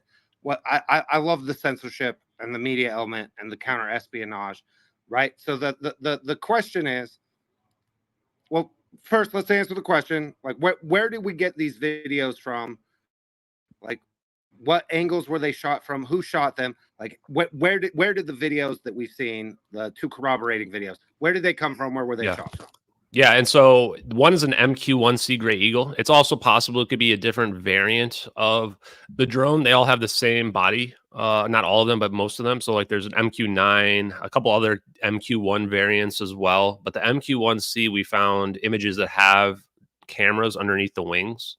We actually don't think we're looking at... Can you explain what that is to people that don't know what MQ-1 is? Yeah, so these are UAVs, unmanned aerial vehicles. These are drones. These are what we use to bomb people in the Middle East during the war in Iraq and Afghanistan and Syria, and they can be controlled from the United States. And so we found images online. If you Google MQ-1C, you'll find images that they have cameras under the wings because there's these manual loadouts that they can like put Hellfire missiles on there or cameras or whatever they want. We don't think we're looking at the wing in there. We think we're looking at the housing of the camera, which is like there's a like the top of the camera itself is like a line that cuts off. And these are very, very advanced multispectral cameras that have night vision capabilities and that have thermal layer capabilities as well, like we see. That actually might be the default layers when we see this blue instead of like the black and white that we would normally see. And then the other one is something called, we've identified it as being the SBIR system, space-based infrared system. Now, people don't even really understand what our satellite capabilities are. Satellite capabilities are some of the most guarded technology on the entire planet. And we are well past the days where we look down through a satellite down at the ground. There are only 5 optical satellites in operation today. And we have dozens, maybe even more than 100. Most satellites are either going to be infrared or radar based. And what this means is what's happening is they are relaying information to ground-based computers. And then those ground-based computers are rendering like a 3D environment based on the data. The same way where we send up like an object into space and we go monitor Pluto or whatever, we're not using optical things to monitor it. They take the data and then they rebuild like a false color version of what the Pluto looks like, things like that. Very similar concept here in this case. So these satellites are constantly scanning the whole world all the time in a constellation. And the SBIR system, if you guys look it up in Lockheed Martin, I mean, my God, global persistent infrared surveillance. That's the very first words of the video. So they are sending this data. They potentially are scanning the whole time. It can be used to track objects as well. It's mostly supposed to be used to track missiles, but there's not a lot of missiles getting shot off all the time. So you can imagine this has secondary uses like tracking planes, boats, anything that's moving on the planet. So that's what we've identified as this system. And the reason why we've done that is because in the bottom left of the satellite video, there's coordinates that are accurate to 6 decimal places, consistent with Google Earth. And it turns out that the Google Earth was partially funded by Keystone, which was a CIA partial operation, and that the military literally uses Google Earth in conjunction with Quick Terrain Modeler Integrated, which is a 3D rendering software. And I looked at that website up, that company, and they literally support all of the military, the DoD, and the intelligence community, which is a pretty good indication. They won't pick up the phone when I call to ask them for a comment, but pretty good indication that what we're looking at here is a ground-based computer system that uses that modeling and uses that satellite data in Google Earth. But in addition to that, we see something very important. It says NROL 22 in the bottom left. Whoever leaked this video wanted to give us proof of what we were looking at. NRO 22 stands for National Reconnaissance Office Launch. Many people don't even know what the NRO is. NRO is the ones that send the satellites up into outer space. That's the agency. And NRO 22 is the first launch of the SBIRS system in 2006, which is pretty convenient considering we think we're looking at the SBIRS system here as well and the constellation related to it. So we've assumed that NRO 22, USA 184 is the specific satellite designation, is some type of command satellite that's relaying information because it's got this oblong Molniya orbit, I think it is actually. Probably saying that wrong. So we presume that it's relaying information from the geostationary satellites, from the low Earth orbit satellites, and we found USA 229, which is a naval ocean surveillance satellite that has signals intelligence capability, which means signals intelligence is how all these assets, it's like the network of all these assets talking to one another, including the spy planes, the drone, the satellites. We found that was in the Malacca Straits at 1840 UTC, staring down right at our coordinates that we see. Perfect shot to potentially be sending the data that we need that could build this video. And we can tell from the satellite video that it was recorded later on, just based on how the person's tracking the plane. And after the plane disappears, how they move the screen to the right. We know this was recorded after the fact. And they've cropped the screen. They've cropped the drone out of the satellite video. This is all very intentional, like, minimize the damage to the United States intelligence, as opposed to the drone, which was, of course, a recording of what really happened in real time. And in that one, we can tell the operator, they're already, scanning the plane or filming the plane before the orbs show up, which indicates this isn't aliens or something like that. This was an operation from the get-go. They zoom in to get the best intelligence on the heat signatures in the orbs, because this is literally going to be used for intelligence purposes to figure out, like, how did the operation go? And then they zoom out right before the wormhole, right before the zap, which indicates they knew what was coming. And then after the plane gets zapped in the drone video, they don't even freak out. Like, if I'm watching a plane, Boeing 777 get warped into a wormhole, that camera is going to be flying around going, what the F just happened? But instead it just like zooms out a little bit. It's like, okay, operation over. Let's go get lunch. So this is the reason why it's not aliens in these videos. The more you look at it, to realize that this is something that was very planned out and ahead of time. And then a couple other. Ashton, go ahead. which video did you come across first? I'm curious. Sorry, I just wanted to know the sequence. So you got one of the videos, and how did you like by chance, I guess, come across it when they leaked it, and just so that people can kind of get an understanding of how it landed in your awareness. Yeah, so Regicide Anon was the first upload that we've been able to find. I saw the drone video back in 2014. Many other people have chimed in saying that they saw one or both of these videos back in 2014. So they definitely go back to 2014. They only exist on the Wayback Machine on Regicide Anon's channel because his channel's been wiped out. He or she, we don't know. But when we saw them reemerge, they both reemerged at the same time. But there is uploaded metadata, as well as in the description of the satellite video on Regicide, it says received March 12th, 2014, which is 4 days after the plane disappeared. If Regicide Anon is not the hoaxer and they would have no reason to lie, then that date is damning, because 4 days after the plane disappeared, we're still searching the South China Sea, and they've got coordinates that says the Nicobar Islands. Now it says published May 19th, 2014, which is like 70 days later. And even this is significant because the raw telemetry data from those satellite pings was not released until May 27th, 2014 in a 47-page report, which is 8 or 9 days after this video was published. So how the heck did they know to put this plane in the Nicobar Islands at this location? There's a lot of like maps out there before that you can find that show the plane flying directly over Indonesia instead of flying around Indonesia. And that indicates that like this person had to have essentially been psychic in order to know where to put this plane, or just randomly guessed the right location of this plane out there. So that satellite video was the first one to drop. And then 2 weeks later, it says received June 5th, 2014 on the drone video, published June 12th, 2014. So you can imagine now there's this story building. Like somebody leaked that first video. They had to convince the people they leaked it to that the video was real. Because when you look at the satellite video, no one even knew back in 2014 we could even do satellite video. Most people look at the satellite video and they go, wait, why am I looking up? That's how little conscious perspective we have. We're looking down in the videos. We're not looking up. But this goes to show most people have no clue at all what we'd be looking at. And so they potentially would have to be convinced. And then, that video comes out and the person who leaked it or got it out there is thinking, I'm going to solve the case of MH370, tell the world. And then what happens? Well, the media is controlled by the United States government. So no one's going to talk about that video. And then they leak the second one. And they go, well, here's a second video. So if it wasn't good enough that we have coordinates and a satellite video with NRL 22 in it, here's a second video from a completely different perspective, from a drone, from a horizontal perspective, from the other side of the plane. They're both in perfect synchronization. This drone video's got, you can see the black geodesic in front of the orbs, and those lines are cold, yes, because we can see the thermal in there. We can see this endothermic event, which I didn't even realize till recently. This is the first ever recorded endothermic event ever, anywhere. Like, there's nothing like this anywhere on the internet. This is the first ever wormhole in the public view ever seen before, just ever, right? But how is the wormhole recorded?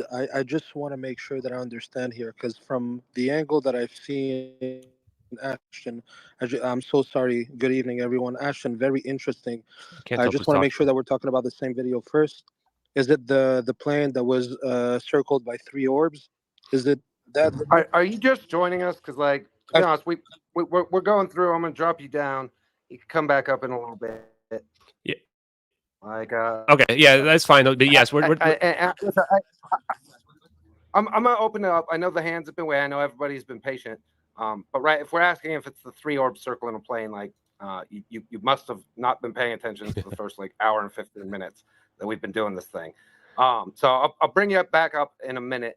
But all right, so Ashton, I want to dive into the science. I know Money Penny paid to play. We have Roy here. We have a lot of brilliant people. Yeah, real quick, before we get to that, though, if that's okay, I want to just say that because people ask me what happened to the passengers, where'd the plane go, right? That was going to be my final question. So let's do that, and then we'll get into the questions. So, because everyone knows, first of all, I am not psychic, so I can only prove what we can see in 2 videos, what all the evidence shows. So I don't know how many passengers lived, but my speculation would be that probably not everybody was even alive to the part where we get to the zap, due to the fact that we've got this fire going on and that Boeing aircrafts are apparently pieces of garbage, and that there might be toxic fumes from the fire permeating throughout the plane. But based on the right-hand rule, that vector that we have from the right-hand rule, the plane gets sucked backwards. We can tell the plane's going to the east based on mapping the satellite coordinates. That would make the plane going somewhere to the west. This plane did not go to another dimension. It didn't go to a bizarro world or whatever. It's going somewhere else on Earth. And it's probably not going 10 years in the future. It's not a manifest situation like that. Although theoretically we can broach those topics, but that's not what's happening here. And the reason is because there's a B777 fire suppression device that washes up in the Maldives, gets reported on as a bomb and completely ignored, as well as 20 islanders that see the plane in the early morning hours flying south to Diego Garcia military base. And then there's the Philip Wood EXIF data picture. Philip Wood supposedly posts on 4chan a black picture saying I'm being held prisoner.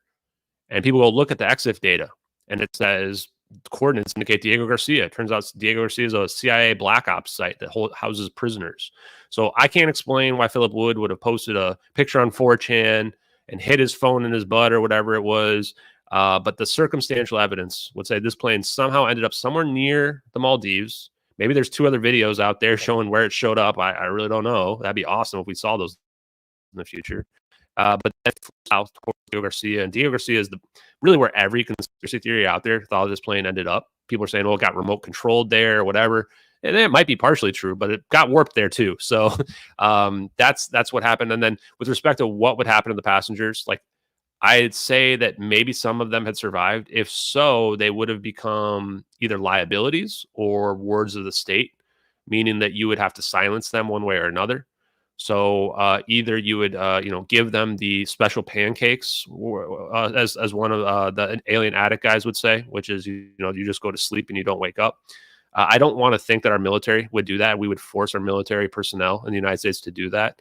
So to me, I think that then the other option would be you would make them get new identities and go into witness protection or something like that, or that you quietly return them to China, and China doesn't ever let them speak ever again either. And the weird part why this kind of makes sense is that the families never spoke up. The families never reached out to me. The families have been silenced. But the reason why there's evidence against it is because many of the families moved on and got remarried and things like that, where if your family members are still alive, you're not going to go marry somebody else.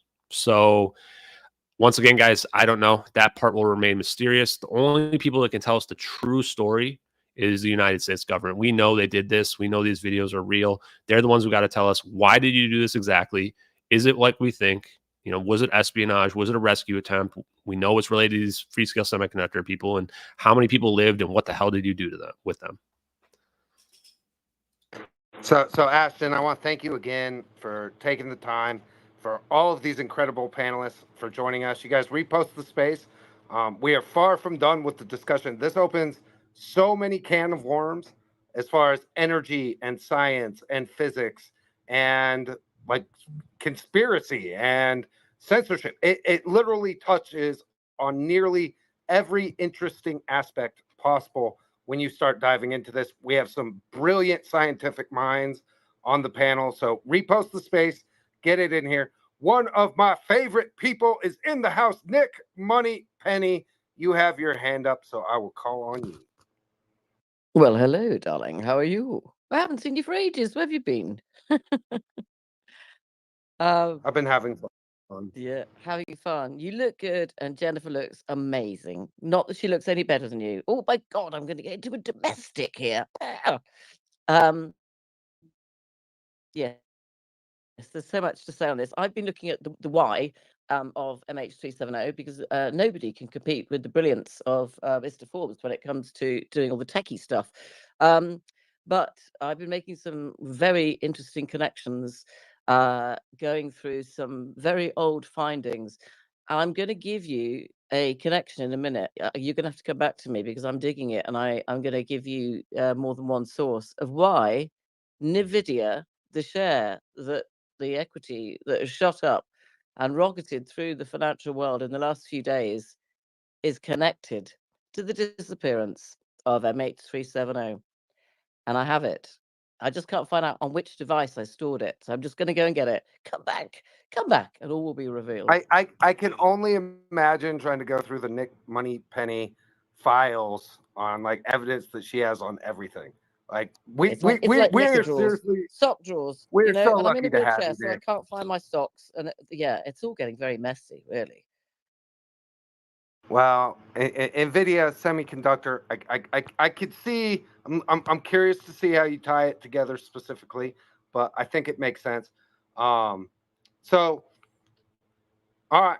Well, Maze, do you got anything? I'm still processing like where we take the conversation from here. Like which one of these can of worms do we open up? What do you think? Well, yes, I wanted to highlight the reason why I asked that question is because it shows how improbable it would be for someone to actually make a fake video that close to the event and for it to actually 10 years later begin to make sense and once pieced together with, it's completely mind-blowing. I found that to be really relevant, just so people understand, like it's crazy and it's highly unlikely. And by the way, Ashton, even hearing you now go through it with such detail, like pointing out that somebody, how they were able to capture it with the mouse, what that told you, and how they cut out and the zoom out right before it went into the wormhole. Like these are very significant details, guys. Like how did they know that was going to happen at that point for them to be able to zoom out? Like It's phenomenal. So I have one quick tiny question just before we move away from that. Have you looked into, and is it even possible or worthy even looking into about those batteries potentially serving as some sort of function for what happened before the wormhole? I don't know if that makes sense, but were they functionally, you potentially, could it have been with the science part of it? Yeah, good question. It's inconclusive at this point. I think that the thing about lithium-ion batteries, they have this huge energy density in them. That's why we use them for everything. And this is what causes thermal runaway, is that you can put them out, but they just come back up again repeatedly. So you can't keep them out. And that's why it's extremely dangerous. And that's why this plane was essentially doomed. And this is why also it didn't necessarily, this is why I think there's a very, very low probability that's an annihilation event we see in those videos. Because if you just need to annihilate the plane, you just let it crash at that point. You don't need to break out your super weapon. You're only doing that as a show of force to teleport the plane somewhere else and hide it. But yeah, so you could say that, like, there's this idea as well that, like, we see this endothermic event, this absorption of energy, the first ever endothermic event recorded in the public view on super high quality military videos. That's an absorption of energy. You could argue as well that sucked the energy out of the batteries and put the fire out. Because again, thermal runaway is what causes the batteries to keep lighted up again. I don't think my intuition, if I have any superpowers, by the way, I would say that my intuition is very good. And this is why a lot of the scientists and engineers wanted to talk to me, is that even without being formally educated in the science, like, I was hitting the mark, like hitting the bullseye over and over and over again on the guess. It doesn't mean I was always right about everything, but generally pretty accurate. And so my intuition would say that it's not required to pull this off, but there is some percentage chance that the energy in those batteries help to produce the wormhole in general, or that orbs are locking into the batteries in order to, triangulate the location of the plane. But I think that really what they're doing is they're centered on the center of mass of the plane spinning around it. And then they're just figuring out how big they have to induce this wormhole in order to make the wormhole zap away. But one thing you brought up, Maze, which is really big, is the requirements to even understand these videos to be real. I don't even think I could have believed these videos to be real until 2023, like 9 years after the plane disappeared. One of the biggest surprises to me, that right before I went on my first in-person podcast with Tony of the Confessionals, great podcast, by the way, even to this day. And back then I didn't know what the motive was back then. I thought it was either a UFO event or an espionage event. And I had read a bunch of wormhole papers before that. And one of the things that I found was super surprising was that wormholes are humanly traversable, which means that there's no event horizon relative to like a black hole. That's the main difference. When you look at that, it looks like a black hole. But black hole, you're going to get ripped to shreds. There's too much gravity. That's the event horizon. You go past the event horizon, you can't escape. On a wormhole, there's no event horizon. The G-forces are not going to rip you to shreds. And I read 3 different papers. One of them was written by Juan Maldacena, who actually is the proponent of ER equals EPR with Leonard Susskind, which is the idea of a traversable wormhole being equivalent to quantum entanglement, a unification theory. And so I read all that and went, holy crap, you can go through a real wormhole. It's really real. So like just to understand the videos to be real, you have all these requirements, and also the Trump satellite picture that was leaked in 2000, or he posted on Twitter in 2019, shows really similar capabilities to what we see in the videos. What Dustin was talking about with the Titan sub popping. Before that Titan sub popped, we didn't know they could just pick up any sound anywhere in the ocean, anytime, with perfect pinpoint accuracy. And they lied to all the media about it, where everyone's like, how much oxygen is left on these people? They were dead for days. And so it's like, without all of that, we couldn't have understood it. And then with respect to the videos, like, even if that's not enough to convince that these videos must be real, then also the requirements. I'm not going to go through all the requirements, but just some of the requirements is like $150,000 real bounty. Real bounty. Nobody came forward with the evidence that they made these videos or anything. Some of the most difficult requirements are like the science that we talked about, the engineering of the plane. That's a real Boeing 777 descending, pulling off a real maneuver of the plane. This is like, to scale a plane down like that into fake videos is probably the hardest aspect, which is why the recreations are so poor, is that once you see the turn of the plane in the fake videos that people try to recreate, it looks completely wrong, because that's like the hardest thing to fake out there. As well as the idea of, how do you know we're never going to find the plane 10 years later? It's 10 years later. People go, oh, it went into the ocean somewhere. We're going to find it. I'm like, guys, it's 2024. The plane disappeared in 2014. It's not like the search gave up like 6 years ago. They searched for 3 years and didn't find one piece of the plane. The debris that washed ashore, there's this huge misconception about the debris. It washed ashore in Africa. When the debris first showed up in Africa and some random guy finds it, not the search at all, everybody wondered, how the hell did debris wash up in Africa? They're saying that the plane crashed off the coast of Australia somewhere. You go look, just go look at the currents. Ocean currents flow to the east down there. Like, just logical common sense would say the debris should have all washed all across the Western Australian shores. And they have somebody do some crazy model and claim that, oh, this model shows that this one flaperon can show up in the Reunion Islands. That's the closest piece. The rest of the stuff, there's like a piece of engine colony washes up in South Africa 3,000 miles away. Like, the debris is actually completely inconsistent with a crash in the South Indian Ocean, but you know where it's not inconsistent with? That it being thrown in the water at Diego Garcia military base. You go look at the currents relative to Diego Garcia military base, and all those currents have the debris showing up right there in Africa where we found the debris. So, yeah, guys, the last thing I want to say real quick, and then we'll just get some more questions, is that I know these videos are real, and I'm planning on also proving that free energy is real. I'm stepping up the game. We're cranking it up 100 times over. People thought that I might be in danger before. Well, we're going full throttle. There is no going back. We are all in. I'm going to try to prove that the ether is real, and I'm going to try to prove that free energy is real to the world, because that's what this all leads to. And when I prove that free energy is real to the world, if I'm able to pull that off, I don't want to hear any bullshit about the videos being fake. The only way I could even figure out that free energy is possible if those videos are legitimate. Damn, let's go. By the way, beware, though. Beware. Let's get. Do you know the United States has a law against inventing anything that they deem would be a threat to national security? This is fascinating. I found out just today the Invention Secrecy Act. I mean, you couldn't invent it. This is just so balmy. It's so ridiculous. The Invention Secrecy Act. Dustin, are you aware of this? A little bit. So he's got a mouthful of something, hasn't he? He's having a burger. But it is basically saying the United States Patent and Trademark Office has the right to stop you patenting or inventing to an extent that you would talk about it publicly, explain how it works, anything that they deem to be a threat to national security. Because I was watching a documentary, which Michael Curry kindly sent me, going all the way back to Tesla, and it went through the history of the amount of people that have already proven free energy, that have run cars, have driven cars from the east to the west coast of the United States on water, or even taking water to its constituent parts, using it as hydrogen and oxygen, and using them as free energy to power a number of different types of engines. So, Ashton, you don't have to prove it. And you don't have to do anything about it because it's already been done. The problem is the last person that did it, which I think was Michael Leary or something, he died a few days later in suspicious circumstances. And unfortunately, as we know, with a few Boeing people going missing, it does feel that I think you should be wearing some cotton wool around you, looking after yourself. In all seriousness, it's not a good place to be in. And I know you don't care. You say you don't care, but we care for you. Yeah. So what I want to say in respect to that is that, yes, I am not, I don't deserve a Nobel Prize for figuring any of this stuff out because I didn't figure any of this stuff out. In fact, I would argue that most of the people that figured this stuff out and this science out are already dead, sadly. The people that deserve the real Nobel Prizes, they're out there.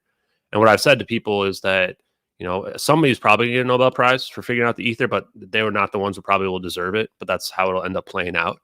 And if I were to get any prize, the only prize I would even want is a Pulitzer, because I feel like I've done more journalism than most mainstream media. And I'm on record saying that if I get that Pulitzer, I'm going to rip that motherfucker up on stream in front of everybody just to show how little I respect mainstream journalism. But to the point of the science, yes, free energy, I think, has already been proven many times over. I mean, even Stanley Meyer in his hydrogen-powered car. That's not really the point, though, because that's not the issue. The issue isn't discovering and coming up with new science. The issue is promoting it, proving that it's real beyond doubt, getting the media to pay attention to it, not getting killed when you try to push it out there. Those are the things that I'm afraid of. So if I were to even get credit for proving that free energy is real, I wouldn't even probably really deserve it. I would just be the guy that was able to push past the propaganda, because what we're in is an information war. The information war is a matter of disinformation and misinformation. that is misleading people into thinking that only mainstream acceptable science can be true and nothing else can be possible, and that free energy cannot be possible, and anybody who tries to promote it is full of crap. And that's what we're up against here. And that's also true for the plane. Everybody's thinking, well, it has to be some suicidal pilot, had to have crashed into the ocean, right? It's all an information battle, which is why, and this is the last thing I'll say, you see these debunkers personally attacking me, trying to take stuff out of context to attack me. And what they're trying to do is they're trying to discredit me as a person. And in other cases, they're lying about debunks. They're literally paying hundreds and thousands of dollars to promote fake debunks on X to get people to stop looking at these videos. One of them literally admitted it. And so this again shows that this is literally an information war, and they know it is too, and they know they're pushing disinformation intentionally. So that's the battle we're up against here. And my thing is, I'm trying to figure out what is the strategy to be able to prove free energy is real to the world, A, with killed and disappeared, and B, in a way where I'm not going to get discredited, because that's the first thing that they're going to do when I start to do that. If the media does pick up on this, they're going to try to promote me and paint me in the worst possible light. But in all honesty, what I've been trying to do is help you in that by connecting what you're doing on science. Did you already talk about Lieutenant Edward C. Lynn? Did you already talk about him? I haven't talked about Edward C. Lynn yet. Is that Darren? Is that how I say your name? Darren Tuttle? Yeah. Okay. Yep. Yeah, so the Edward C. Lynn stuff. So I'll just do the very brief recap of that. So in October, this was a couple months in, I'd already been doing podcasts. I was sitting there one day and I'm just going, wait, I've got, like, I just explained all the stuff about the videos to you guys, right? In terms of all the, it seemed like it was intentional. I went, I've got a psychological profile for the person who leaked these videos. Like, I could tell this person's a U.S. military operation personnel. They had to be pretty highly ranked. They probably had to have some pretty serious access to both these videos. They were a patriot. They were not somebody who was trying to harm United States intelligence, because if so, they wouldn't have cropped the video. They wouldn't have left out all this stuff. They wouldn't even have probably shown it publicly if they were a spy. If they were a spy, they would have just given this to China and never put it on the internet, So right away, I thought, okay, I started looking around on the internet, and I found it's kind of difficult to find information about people. There's like Wikipedia lists of everybody who's been charged with espionage and willful retention of classified data. And I found all the big people that everybody knows, the Edward Snowdens, Chelsea Mannings, all these people that were out there. None of them were even remotely close to who I was looking for. And then I started doing, it took me like 2 weeks. I started doing like date range searches, because I figured they must have been caught right away. And, by the time they get their charges, it maybe be a year and a half, 2 years. And then bingo, I find Lieutenant Commander Edward C. Lynn. And the moment I saw the first article about him, I went, oh boy, like, just give me more. And I just kept pulling articles up, and every article I pulled up just corroborated that he is the guy.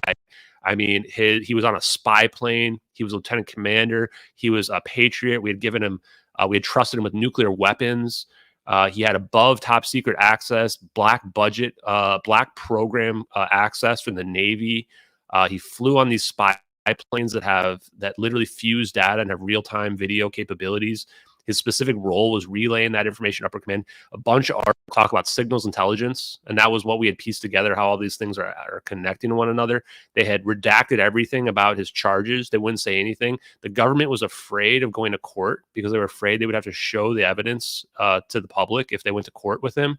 The defense argued that the classified information was available on the internet, and the government came back and said, well, just because it's available doesn't mean it's not classified. And then that was interesting, because what we found out recently too from some of these whistleblowers, that have been posting on social media, is that some of this stuff is so secret that they don't even classify it, because just trying to classify it reveals it to more eyeballs and more people to see it.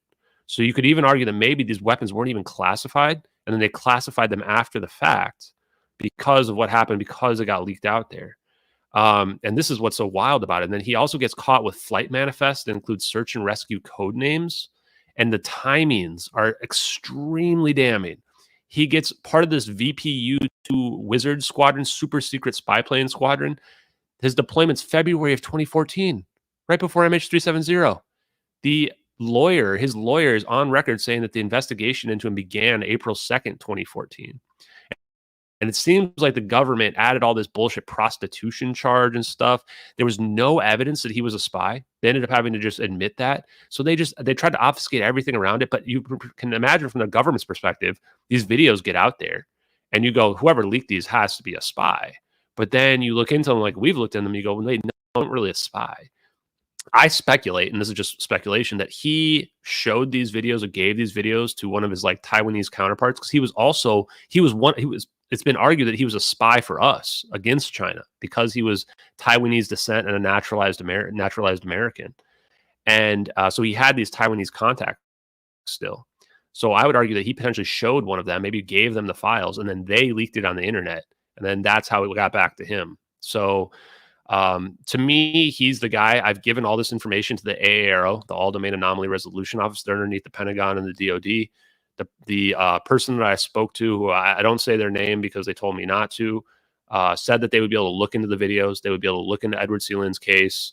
I don't think they expected that this would end up being real. And I think I red-pilled the hell out of them because the last response I got back was on April 11th, which is a month and a half ago. And they said that the initial investigation to MH370 revealed the United States search efforts after the plane went missing from radar, and that they wanted to know more about the genesis of the videos, and that they wanted to call and talk to me again. And then they've ghosted me ever since then. I've sent them 4 emails in the last 6 weeks. I've called the phone number that the person called me at several times. The phone number is consistent with the Department of Defense's area code. I checked that as well today.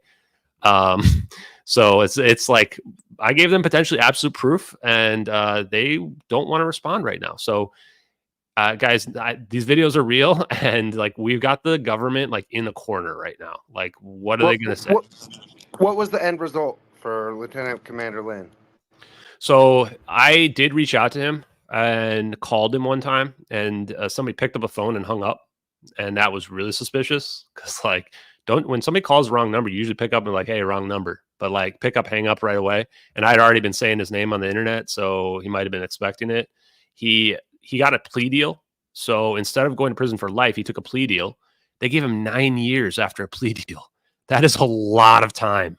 And he got 3 years shaved off because he worked with the NCIS, which is the Navy Criminal Investigations Service, whatever, and the FBI, possibly to say like how the videos got out there or whatever. And I FOIA'd the NCIS, and they rejected my FOIA in total for interest of national defense and foreign policy. So I also called his lawyers up as well. I ended up speaking to 2 different clerks for combined about 3 hours. And then no lawyers ever called me back. And I got a couple weird emails. One of them was like about the new whistleblower law that was being pushed, that UAP whistleblower law, about like what it meant for whistleblowers who had been convicted of court-martials and stuff, or court-martialed and things like that. I just thought that was bizarre because it was a seminar that had already happened, not like one that was upcoming or anything. And I've only ever gotten 2 emails from them in the whole time that's all gone down. So I think we're getting to the point as well where like someone needs to find Edward Lynn, and maybe he'll end up lying too. I don't know, because you can imagine the psychological state of somebody who is convinced they did something wrong, put in prison for 6 years, and now probably has like a defense contractor job because they don't want him to talk and all this stuff. And if he talks about the videos, he could go back to prison because he took a plea deal. So it's a sketchy situation. That's why I went through AARO. That's why I've called the FBI 3 different times and reported this, because I want to go through people. I don't trust the FBI, just for the record, but you have to go through the official channels, not just because you want to make sure you're doing it by the book, but also because if I were to get disappeared, I want to make sure there's records of me like talking to all these people and doing all this stuff. So there you go. Well, so this leads to my other question. Maybe one of the reasons that I'm optimistic about your personal welfare, Ashton, is the timing of the reemergence of the videos seems to also align with some other disclosure stuff. You brought up David Gersh earlier, and right, we know what that looked like. It almost feels like this stuff would reemerge for us to find it and start for people like you to start piecing it together, because I have a feeling that this pure speculation, but my personal guess is that they understand that the advancements in AI are going to lead us to finding this stuff anyway, and therefore, like, they would rather get out ahead of it and kind of give us the crumbs to start putting the pieces of the puzzle together, so that it feels more organic. And there's also like that lead-in time as these investigations come together. But it's not just the reverse engineering, the testimony of David Gersh on dimensions, even the Skinwalker Ranch, like TV series, right? Which kind of ends like, right, it's monitoring all these unusual frequencies and events on the Skinwalker Ranch. And I believe, I haven't watched the last season yet, but people have told me that it ends with like a wormhole theory about like what's actually going on there. It feels to me like we are being prepped for revelation on this and some of like these more complex technologies. And so and to me, that's why I'm not overly concerned like about your personal well-being. I want you, like, again, we like you a lot.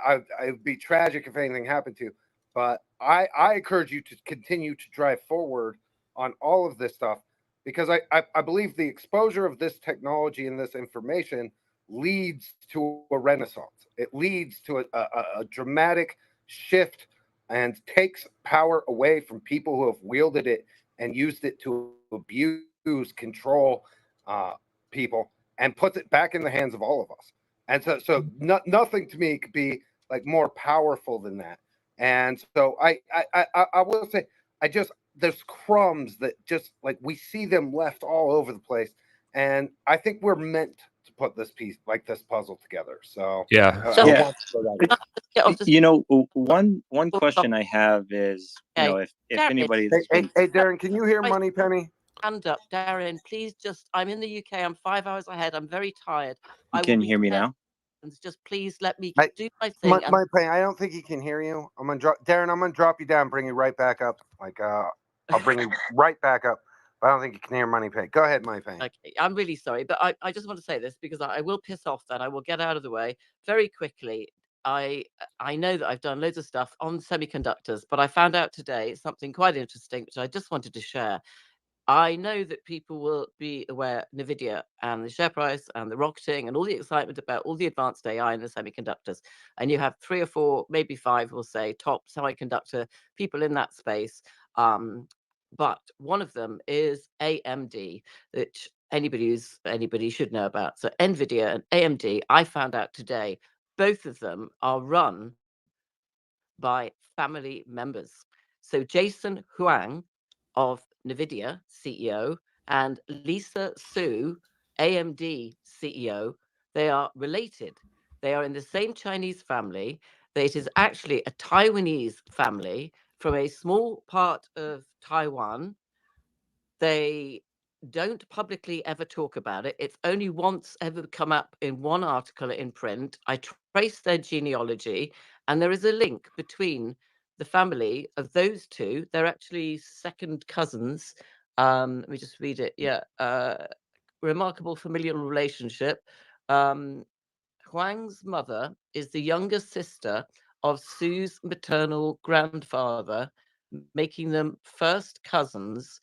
And Su confirmed this in a 2020 webinar by mistake. But I believe, and it's difficult with Chinese names, that one of them or both of them have relatives or a relative that was one of the 20 semiconductor employees of Freescale, which was taken over, became NXP, and then taken over, became part of Qualcomm, which, as you will see in the nest, were the companies that were responsible in 2014 for producing the first stealth technologies that enabled the invisibility of military avionics. And at that time, that was crucial to winning wars. It was the first military use of cloaking technology. And that, to me, is one hell of a big reason to potentially take out a plane. Thank you. I will now piss off. Yeah, thanks. We never want you to go anywhere, Nick. Darren, did you have a follow-up? Yeah, so one thing is, so I've been following this, you know, for a few months now, and I remember that Kim.com had put out an incentive a long time ago, right? And had said, hey, like if anybody is able to recreate these videos, I'll give you $100,000. Like that payout has never happened, right? But do you know like what Kim.com's involvement in all of this has been, and maybe like what his intentions are? Yeah, I can speak on that. And I had Kim.com had come out and said he would pay $100,000 for somebody to show the videos without the orbs in them, meaning that somebody had added the orbs to the videos. That was a specific exact what he had stated. We had private conversation after that, and I said, no, I want it to be that the hoaxer has to come forward with the source works, a proof that they had created these, because you don't create these videos in one go and just have the end product, right? You would have your lead up work, and as you're adding the various elements to them. And what I want to say here is that Kim.com has no say whatsoever regarding the authenticity of these videos. He's not an investigator. He never did any investigative research. He is just an influencer who tried to tie himself to these videos. I believe his motivations to be impure. He is a career criminal as well as a career fraudster. He's been convicted of fraud in the past. He has turned to the state multiple times as well. He is currently facing extradition to the United States for extortion, and I believe it is whatever, something about committing conspiracy. And his money, he told me directly that his money is being the mega upload money from the website that was the file share place is controlled by the United States government, and he gets paid that money back to him. Now, who's implicated in these videos? The United States government is. So Kim.com never believed in UFOs or aliens or anything like that, and for some reason wanted to connect himself to me into this case, and then to later on to try to convince people that the videos were fake and that people should move on. So I do not trust Kim.com. Nobody out there should trust Kim.com.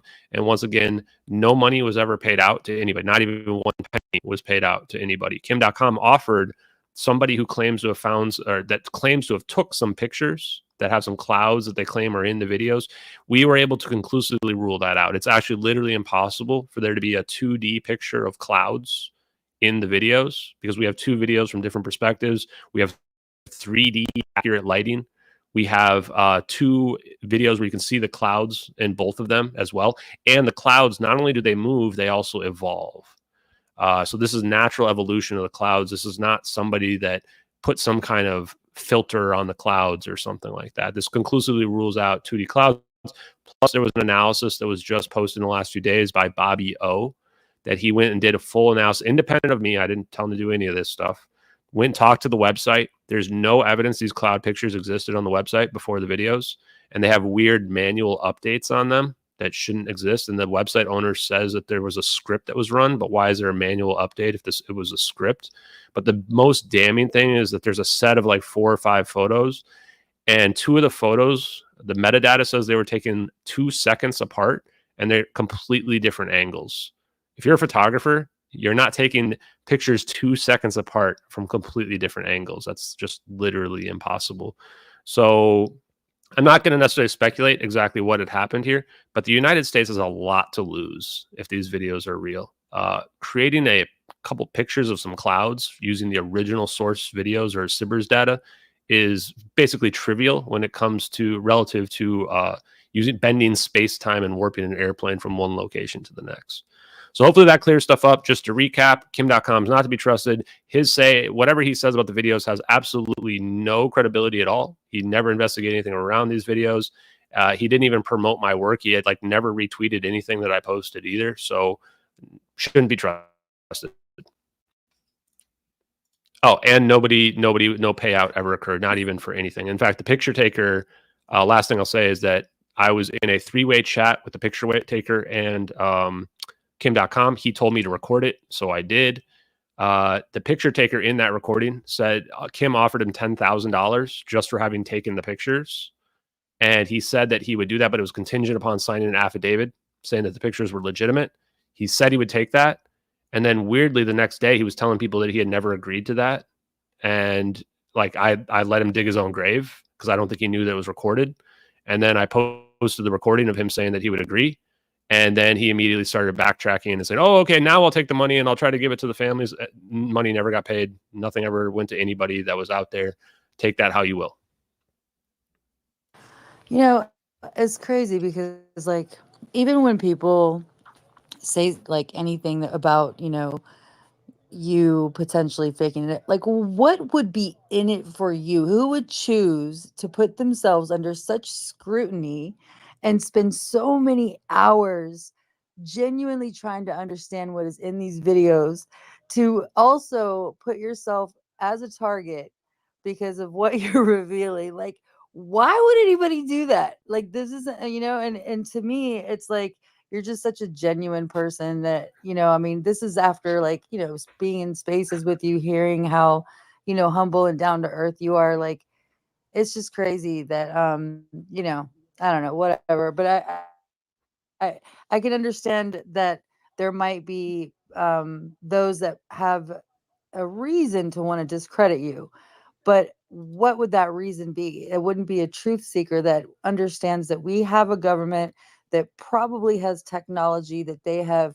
I mean, doesn't it blow your mind that if they do know about ether, why is our periodic table still the same? Why hasn't any of this been revealed in science is taught in education across the country or across the world? Like what, I think these are the questions that, we need to ask. Like, so if this is something that, I mean, I think that anything that is in the UFO community, especially when it comes to um technology, anything that's not being revealed is because of that. It's because we're seeing derivatives of that technology, let's just say, via like whatever the products that they're selling, but also because they don't, the free energy or just the idea of being able to tap into an energy that does not have the overhead, that is not also causing any pollution or damage to the planet, that doesn't have to be rationed, would completely change the world.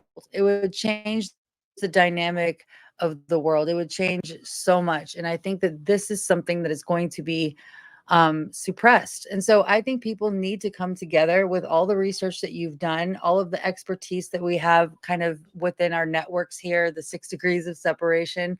I really do think that we could, especially with all the stuff that's coming out with the science and things that are coming to the surface right around the same time, Ashton. I mean, that's crazy. You could tell the universe is supporting you wholeheartedly. Like it is literally supporting you. It's like everything's falling in line. So I think that's amazing. So I just have a question. And guys, I don't know if you're sitting in here and you have not checked out these videos, they're literally mind blowing. Please go to the Nest, or I think they're up there in the Nest, right? And look at them. Watch how, there's, I mean, he's got it all laid out. It's explained very well, but it's also just the videos itself are mind blowing. And with all the research that you've done so far, what do you see the next steps being? And how can you get support from the community? Yeah, great questions, Maze, and great comments. I appreciate it. A lot of people in the stream are saying that that's a great girl there. Definitely, Maze is really awesome. I think she's always very empathetic as well, which is what I appreciate about my conversations with her. And yeah, I fell into this. This wasn't something that I planned to do. I could never imagine in a million years there'd be videos like this. Couldn't even imagine the science could be real and suppressed and be out there in the open. And I think the most important thing is to be genuine. And that's why I've tried to make everything I do publicly available, nothing behind a paywall. I do every podcast appearance that I can, do, even though now it's getting very difficult. And then try to live stream as much as well, because it shows that, I'm not a perfect person. I'm a flawed person like every human that's out there, but that I am genuine in my intents and goals here with respect to this. I think that a lot of the people that are trying to debunk it as well, what you find is they're not trying to solve the case either, which I think is a big tell. The first question people ask me is, why are you doing this? And it's usually because the families and to help change the world. And if you were to ask the people who are trying to make the videos go away, why are you doing this? They don't want to answer, right? Because they don't have any noble reasons for doing it. The reason why these videos would be suppressed and why free energy would be suppressed and the ether would be suppressed is probably multiple, power, money, control. And then for more practical reasons, like these videos literally break people's minds. They like literally break people's minds. And that's not even a joke. I'm not exaggerating. People literally told me they would harm themselves if this ended up being real. And that's not a joke either. There's some percentage of people that would commit harm to themselves if they found this would be real, because it proves that everything that they've been told, their entire worldview, is a lie. I mean, you look at the people that I would consider to be CNN brains that think that whatever they're told on TV is true and the authority doesn't lie to them and they're not capable of a cover up. For example, the #1 debunker, Mick West, even in his Skeptical Inquirer about this, said that if this were to be real, then you would have to also give credit to the idea of like elections being stolen, which you can tell this is his own projection of his own insecurities, right? Is this idea that if they can commit this kind of conspiracy and have and then the media can lie, then he would also have to question some of his own preconceived beliefs about other conspiracies being possible. And then the other side of it is the scary side, that this is weapons of mass destruction. People go, well, nukes can already do that. No, guys, no. Nukes can destroy a city, okay? This is a weapon that can destroy the whole planet. Okay, that's a major difference. We're talking 1,000,000 times more powerful than a nuke. This is next level. And people already freak out about nukes. Imagine freaking out that one terrorist somewhere in the Middle East or wherever, anywhere, Kim Jong-il or Un or whatever, could blow up the whole planet whenever they want with access to this technology. People are going to freak out. And then you have the whole national defense angle as well, which is that this is an arms race. I don't know where this technology is coming from. If it goes back to the Philadelphia experiment, if it goes back to the Nazis, if it goes from flying saucers that we figured out or that we dug up from past civilizations, the more I dig into this, the less I know about where it comes from. I don't personally care where it comes from, but I know that what's going on is it's an arms race between Russia, China, the United States. I think that we're probably way ahead, but that, you know, we don't want other people to catch up. And you're trying to maintain this military supremacy over the planet related to it. And so that's the reason why, you know, inertial mass reduction, as well as everything going on in those videos, would be getting the highest levels of secrecy that are possible, that are out there. It's like the Manhattan Project all over again. A couple other aspects. I do think that there is a slow drip acclimation process going on to get people used to these ideas, like you talked about with the Skinwalker Ranch, the wormhole stuff. I think a lot of movies as well it drips into. I mean, anything that Christopher Nolan is making, like Tenet, Inception, Interstellar, all these movies, like a lot of these scientific concepts are like getting people used to these ideas. And I don't even know about the time aspects, but I've been told that like Tenet, like this idea of time being deterministic, where you could like maybe travel in time, but if you met your future self, you always met your future self and you can't change anything. Like pretty bizarre stuff, but you know, maybe that's true. Congress has no idea. I'm not going to go into details about how I know this, but Congress has no idea.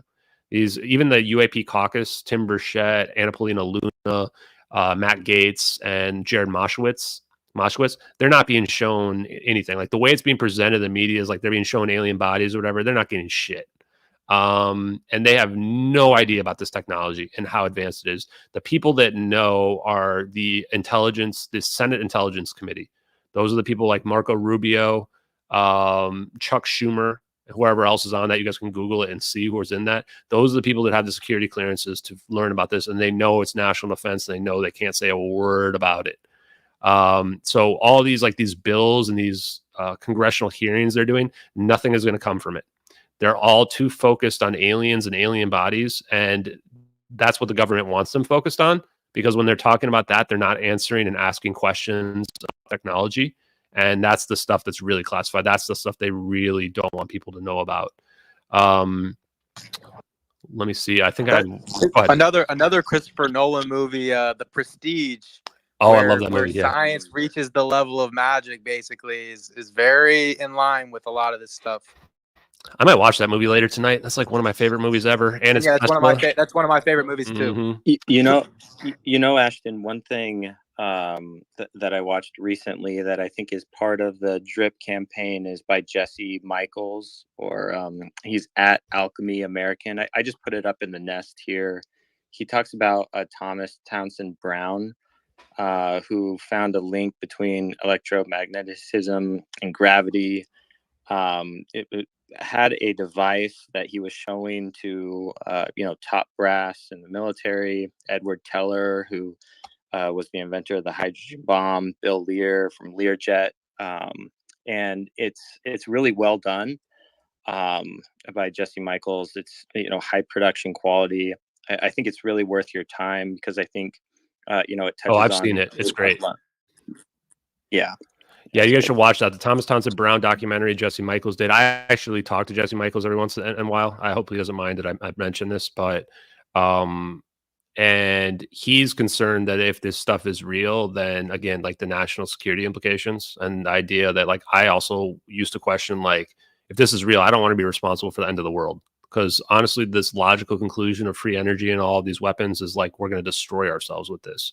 That's another reason why the government might want to hide it. Maybe all governments want to hide it because two warring factions have this. How long does the planet last?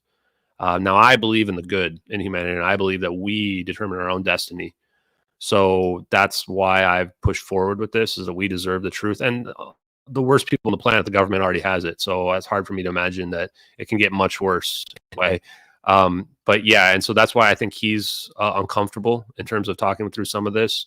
But the Thomas Townsend Brown stuff 100% starts. That's like the history of some of this. He worked on the Philadelphia experiment. Tesla did not want to work on the Philadelphia experiment. And that might have been the first time where we accidentally learned how to manipulate space-time. As Moneypenny said, there's this connection between advanced stealth and cloaking and manipulating space-time, where if you bend all the electromagnetic signals to a very high degree that like radar can't see it, that now if you just bent yourself right out of space-time, that could be the missing link. I don't know that for a fact, but it could be. But then Mays did ask, so the other thing I want to say, the UFO community, first of all, two things. China and Russia know about this technology, because if I was able to figure this out at MH370 X together and figure this stuff out, I'm just a random dude who's in healthcare IT, right? Like, if we can figure this out and find the science out, Russia and China figured this out years ago. It might be part of the reason, to Dustin's point, where I haven't been off. Maybe there is, like, I've been told that there are people that like want me to push this out there, because there's so much red tape in the government. Like, the people that have NDAs can't talk about it. That's why the UFO community is so bullshit. You know, there's good people in the UFO community, but a lot of these people that you see in the UFO community, a huge percentage, are just full of crap. They're controlled, whatever out there, and they're on a agenda. There might as well be an Excel spreadsheet that says this is what we're going to release on this day. You know, because a lot of these people have NDAs and they know, and all they would have to do is just come out and do an Edward C. Lin and just say what they know to the public, and the whole thing will blow up. Right. That's what I'm doing. But this is catastrophic disclosure, right? We're just blowing that away. We're ripping the Band-Aid off, telling people exactly what's out there. And, you know, a lot of the people out there that know about this, they're focusing everything on aliens and alien bodies and crash retrievals, and nobody's talking about the weaponry and the science and the Havana syndrome stuff. You know, only a few people are talking about those links. So I don't trust anybody in the UFO community whatsoever. Certainly none of these pseudo celebrities or journalists that are out there, that most of them are either ignorant or they're being used as useful idiots for this slow drip disclosure process. But that, yes, there are warring factions in the government, some of them that want it hidden, some of them that don't want it hidden. And it comes to the same moral quandaries that we're talking about here. Like, if we were to destroy ourselves, is it worth it or not worth it? And these are tough questions. And that's why I want to do spaces like this and talk to you guys about it, so that we can really grapple with the magnitude of the significance of this, to figure out, like, is this really what we want, and how do we prevent ourselves from destroying ourselves? So last thing on Maze's question, what's the next step? What do we do? First of all, we can just keep ramping the pressure up. You know, the more impressions I'm getting on social media, the more awkward it is that the media won't touch this. Mainstream media won't touch this, even though I've done over 80 podcasts. I was on Barstool Sports podcast with Billy Football, right? And then media won't touch it. Not one media station. Government won't issue a statement on it. AARO won't come back on it. So the next thing I'm going to do is I'm going to try to prove that free energy is real. I'm not going to go into details at the moment about how I'm going to do that, but when the time comes, I'll bring them up. I don't know the best way to do it, because I do know that the moment I start making strong claims like that, the disinformation attacks are going to increase tenfold. So if you have ideas on that, I made a post about it the other day. You can weigh in. Some people said, you know, make a device and film it and record it or whatever. You know, what I'll say is I'm reading all those comments, even though I haven't replied to all of them, and going to be trying to think about what the best way to prove it is. So, Maze, I'll kick it to you. Like, but it's a perfect segue to the question I was like, interested in asking, because the Salvatore Paya stuff is one of those things that, like, he's kind of a mystery, and yet you were able to get him. And I know a lot of people who were like taken aback that you were able to have the discussion that you had there about the technology and the way that he just full blown opened up to you. And so that was going to be my next question. Like, how did that happen? And like, can you share with people like what you took out of that conversation? Because I think it leads us to some of the underlying science in a way that'd be really helpful. Yeah, and what I'll say is I 100% believe that Salvatore Pais has seen possibly even very orbs that we are looking at the MH370 videos. I think that he only put those patents out because he's seen it firsthand. Either he's seen the stuff that we reverse engineered, or that he's maybe even helped produce some of that stuff. The very first thing he did was like a 9-minute disclaimer about not helping our enemies out. And the idea of like how dangerous this technology is, which coincides with exactly what I've kind of determined about it and what I want to push out there. And like I said before, when I first listened to the first interview I did with him, I was asking most of the right questions, but I didn't know any of the scientists that he was talking about and stuff like that. But after you learn about electrical engineering, you learn about the Maxwell thing, you learn about how Poynting vectors work, you learn about how gravity manipulation works in general. You listen to him, he was giving away all of what you need to understand how it's been suppressed, exactly how it's been suppressed, and what it takes to produce gravity. And then if you watch Thomas Bearden, then you realize that Thomas Bearden was talking about it in the 80s. So my opinion is that Salvatore Pais heard me, saw me on Twitter, saw me in social media. These guys all talk to each other behind the scenes, by the way. These engineers, maybe even politicians, etc. They have their group chats, just like we have our group chats and stuff like that.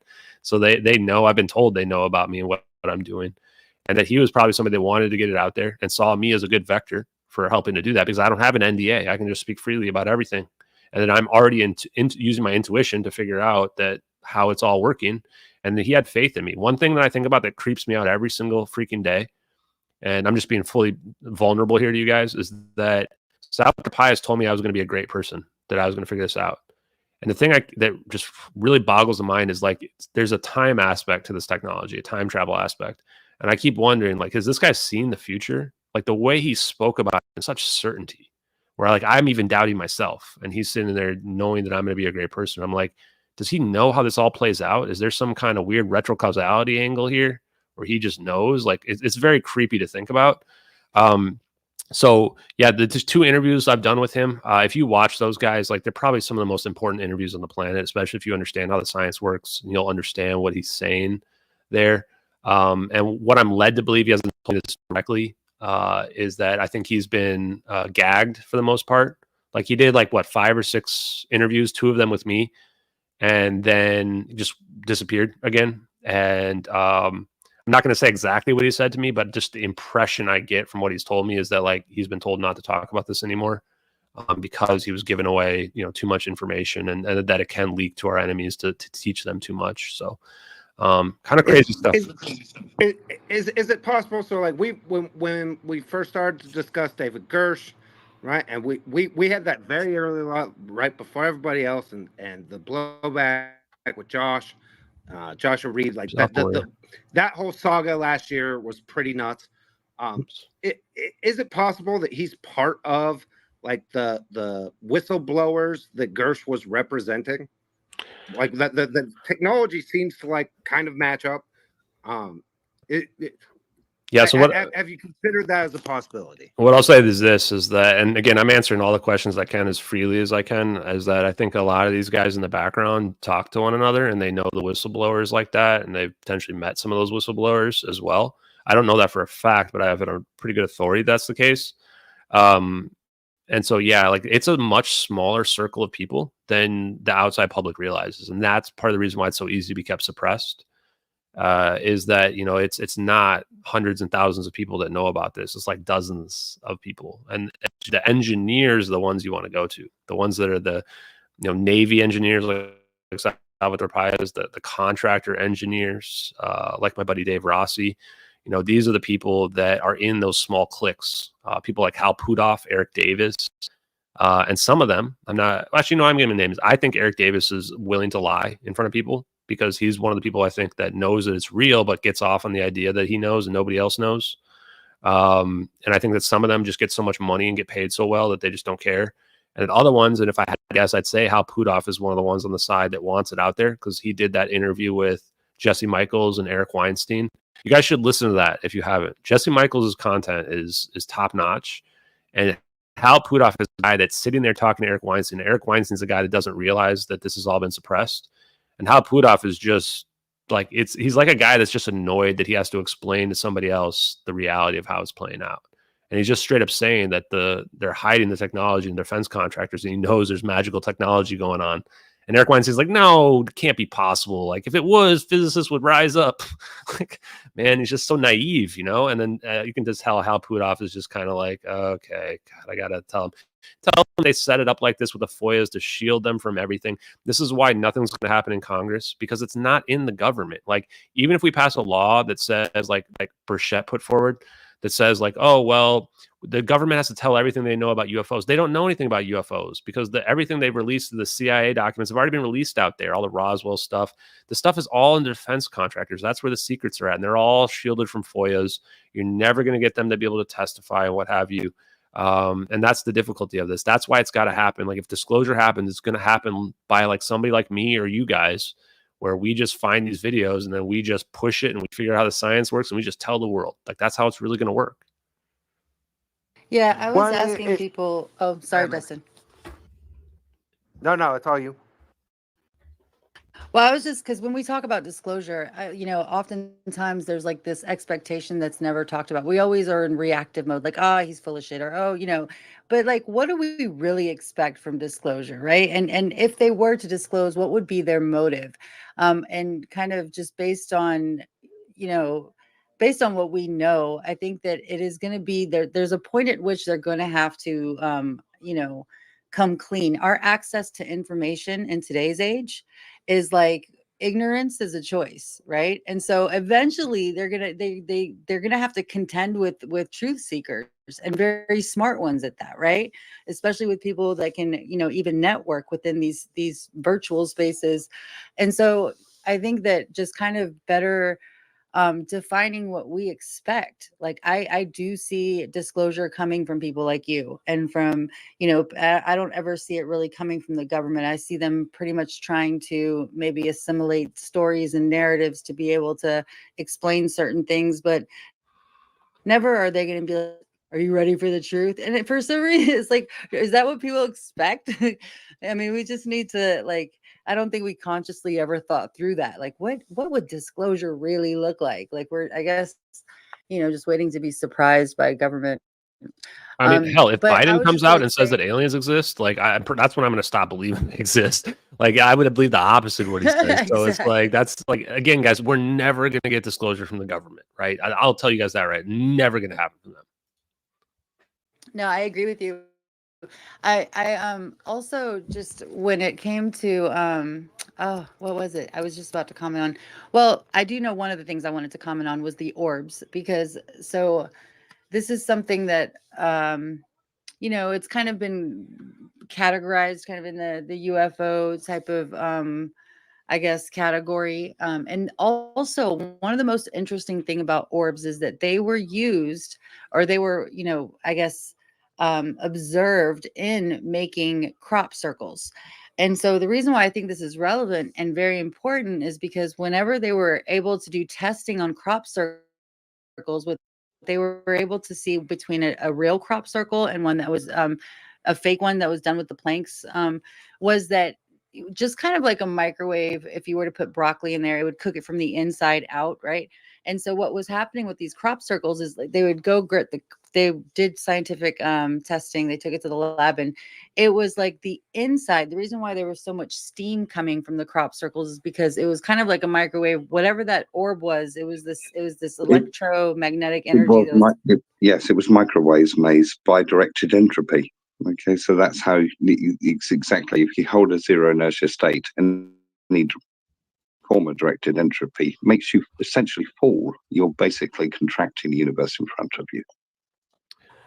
Thank you, Roy. Yes, thank you. And so that's, I think, maybe something to think about, because like, what I don't know. I just feel like there's something there to explore. Oh yeah, and what I was going to tell is for those of you guys that are not familiar with the Philadelphia experiment, this was like back in the 40s. I want to say 1949, where they were trying to, I guess, test some sort of cloaking technology, and they accidentally moved this huge ship that was like, what was it? It was some huge naval ship, like 200 miles away and back, like within seconds. And so, that does show, to Ashton's point, that let's just say there was some sort of, even if they accidentally did it, there was some sort of it was a bending of space time in order for that ship to go there and come back. And, I guess maybe the best way I can explain it in terms of the condition of this ship and the people when it got back was that they were all like melted together, which is crazy. And I will say that there's, a lot of,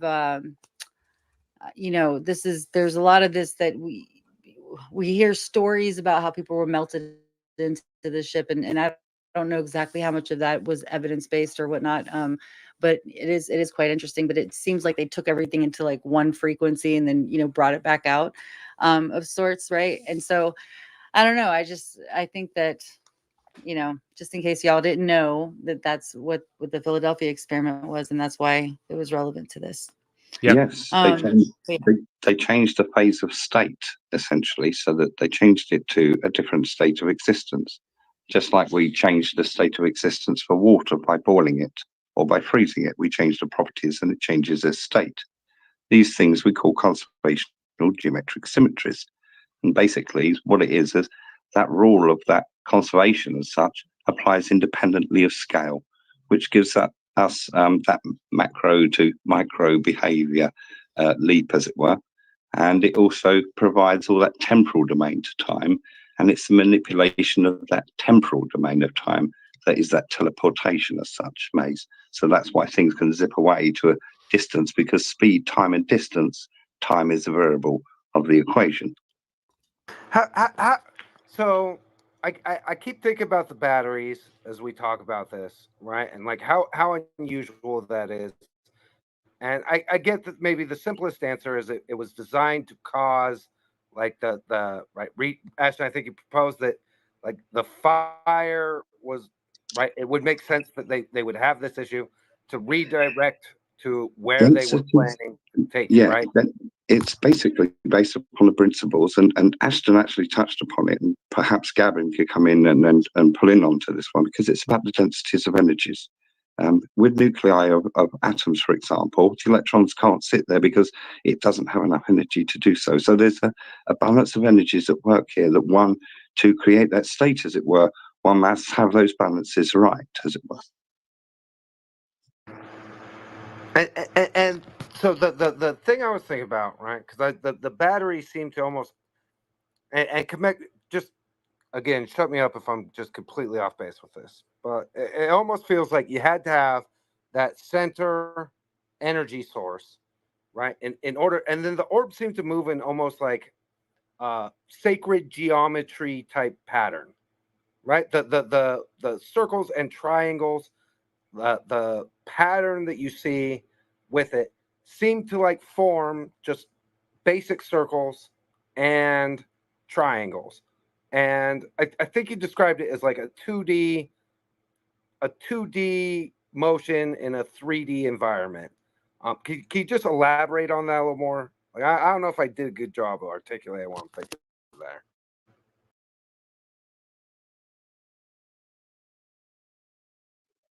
I want to address what Maze said about I think crop circles are really interesting. And I think what Roy was saying is that like the orbs could theoretically use the same engine they use to move around to actually create the crop circles, which I think is pretty cool. And I don't know who's making them or what have you, but I don't believe two guys with boards were moving around making crop circles all over the world. I think they were probably just full of crap and they were trying to, take credit for something they didn't do. I think that the idea of the shape of the orbs is very important. I think when you look at complexity, if a very complex human intelligence had advanced anti-gravity technology, then you're going to see more advanced shapes as well. where, you know, we've seen pyramids, triangles. We might even see something like the Borg with a cube, which would be a very complex shape. I think the simplest shapes would be spheres and orbs like we see, which is why I would argue, if I had to guess, that a lot of the orbs we're seeing that are being called drones are like China's versions, our versions, Russia's versions of this type of technology, and that it potentially can get much more advanced. People look at this and they think, well, this might be 1,000 years more advanced than we are. These orbs that we see in these videos is probably just like one of the first iterations of this kind of floaty technology, and that it's going to get way crazier than that, that's what I want people to think about as well, is that this is, even though this seems very advanced, it's also just the beginning. With respect to the Philadelphia experiment thing, you don't want to touch the edge of the wormhole. That's one thing that I've read about the papers.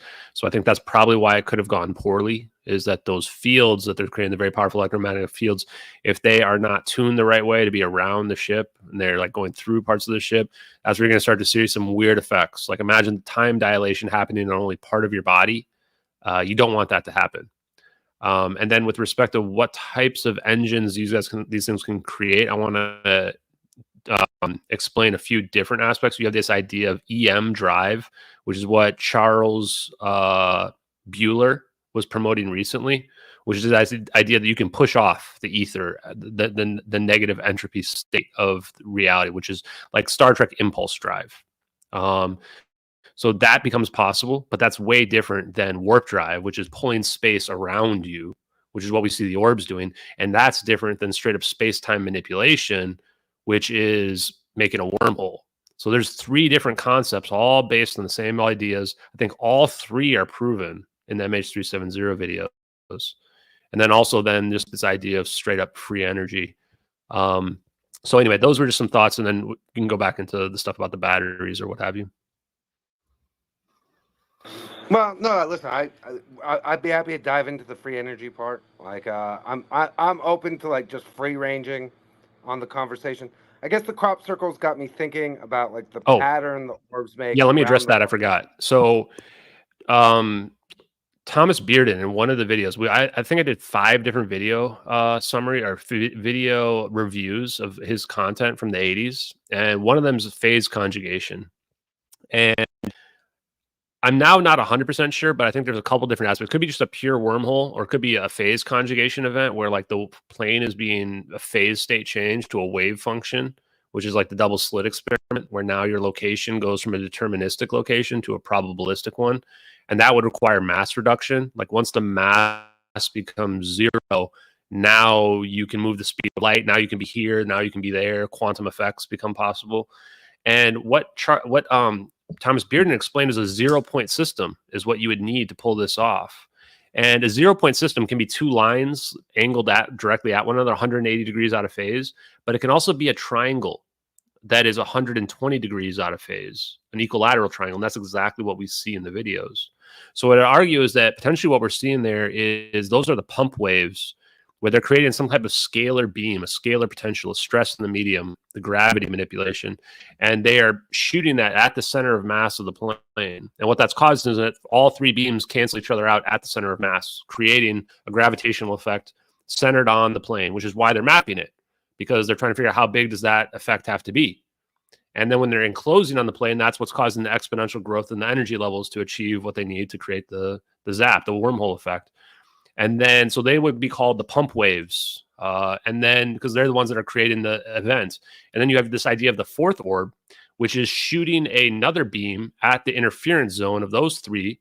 And then what's happening is you're getting a phase conjugate reflection back at the location of the 4th orb. That's what causes the slingshot effect from the rubber band, where the rubber band snaps. And now, once that zap that happens, essentially it's creating a gravity wave, and the plane is riding that wave to its end location. So pretty cool concept, huh? Oh, and Thomas Bearden was explaining that in 1985. So pretty cool, huh? Dude, my brain, the wheels are turning incredibly quick. I know a lot of people want to get on stage, so I do want to like cycle on and off. So if you guys have questions, please throw up your hands. Chaotic, I'll give it to you. Hey guys, so I put a whole bunch of stuff up in the nest for us to look at. A lot of this kind of supports what Ashton's been talking about and maybe might help give a visual representation for the folks that you know, really need pictures. And I'm one of those types of people. I like to see a visual representation. And then I also added, we were talking about shapes as far as, so on page 13 and 14 of the Stargate and Wormhole packet, Ashton, it describes in pretty great detail and also includes the math behind why an orb is the most efficient shape, because to generate and harness that negative energy, you need basically a set of free rotating mirrors, a mirror system. So more than likely, the orbs that kind of fly in that Tesla pattern around the ship while they're calibrating are part of the rotating mirror system. So I highlighted that in case that's helpful.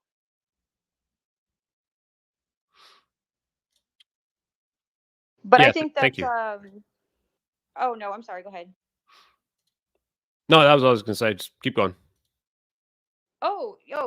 So I think part of the reason why the military is downplaying why they don't really want everybody looking at this. It has to do with the technology. I think there's a good chance they probably wanted to paperclip those semiconductor scientists if it was part of an espionage situation. There's a good chance that we wanted them to work for us.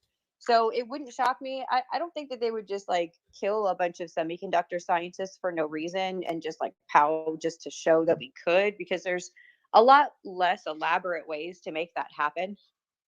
I think that we probably wanted them for our team. Maybe we're trying to capture them and it didn't go so hot, to say the least. But I mean, the fact that Diego Garcia exists at all was based on a lie. They were never supposed to have been able to build Diego Garcia. As far as the military base, the island was home. The whole system of islands there was home to a native population that was forcibly displaced and rehomed to other British-owned territories. Because the whole deal was it was a joint situation between the U.S. and the UK military, and we were only allowed to do this if the islands were uninhabited. That was the whole point.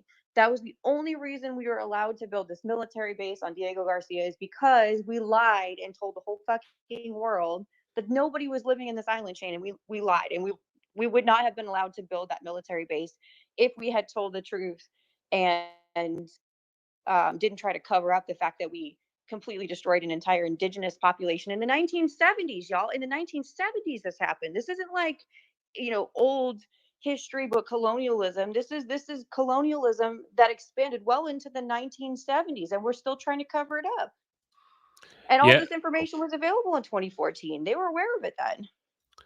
Yeah, you made some good points. I mean, I think the one too is that maybe this was an operation that just didn't go well, right? Like maybe it was supposed to go better, and then there was some people died that weren't supposed to die or something. I don't really know. Again, I'm not psychic, I can't say, but and that's why I think there's definitely some interpretation that we can figure out. So obviously we don't know everything, but we know most of the broad strokes at this point.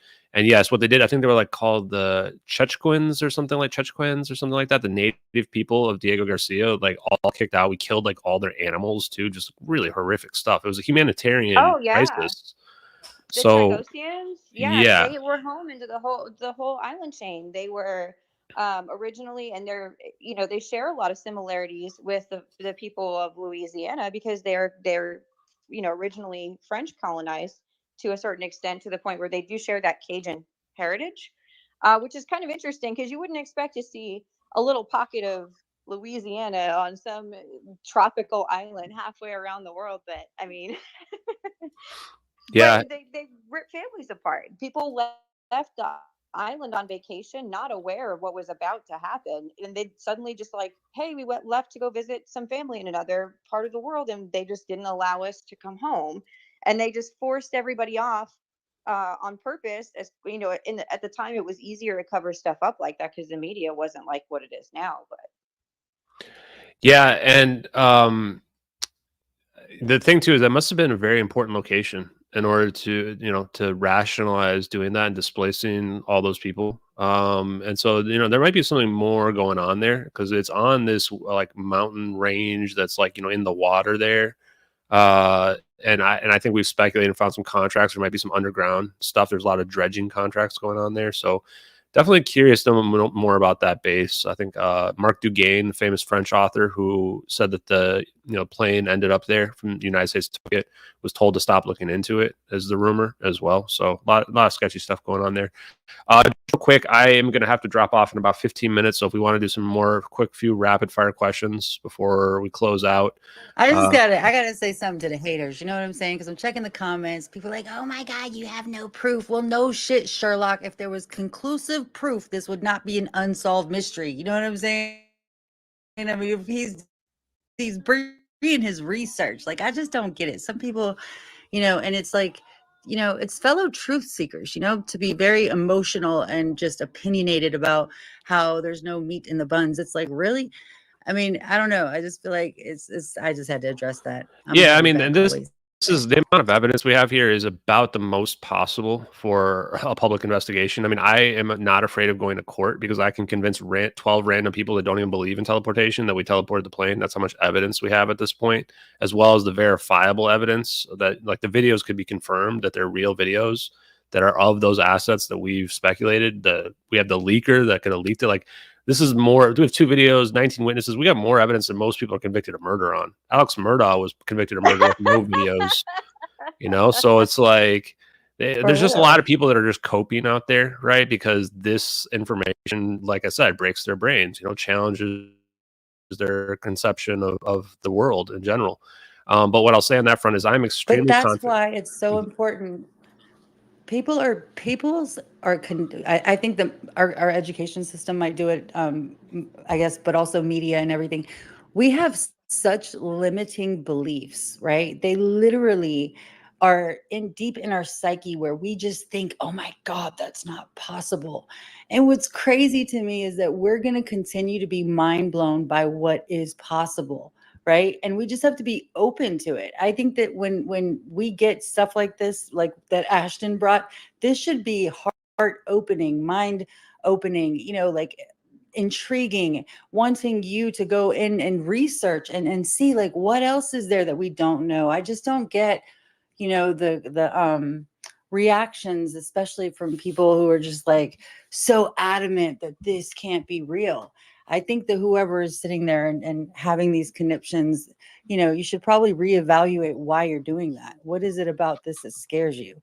I think that, I don't know. I feel like it's self-limiting beliefs, but go ahead, Ash. And not to get too much into politics, but I mean, there's people that wear masks outside and in their car still, and the whole COVID pandemic ended years ago. And and it was because one time they were told by the government that they should wear a mask, so for the rest of their lives, some people are going to wear it, right? So imagine the mindset of those people that are so indoctrinated into whatever the authority tells them must be true. That's just the reality of it. This stuff's it's gonna hurt people to find out the truth. And there's also people now at this point that have been so polarized that they can't ever admit that they're wrong. There's a lot of people out there that can never admit they're wrong. One thing I want to say too on this front, I'm probably gonna make a post about maybe tomorrow because I'm getting tired, but people should not be afraid to fail, and they should not be afraid to be wrong. I think that this is something that we struggle with, is that if I do have one ability, it's that I'm not afraid to put my ideas out there and be wrong about something.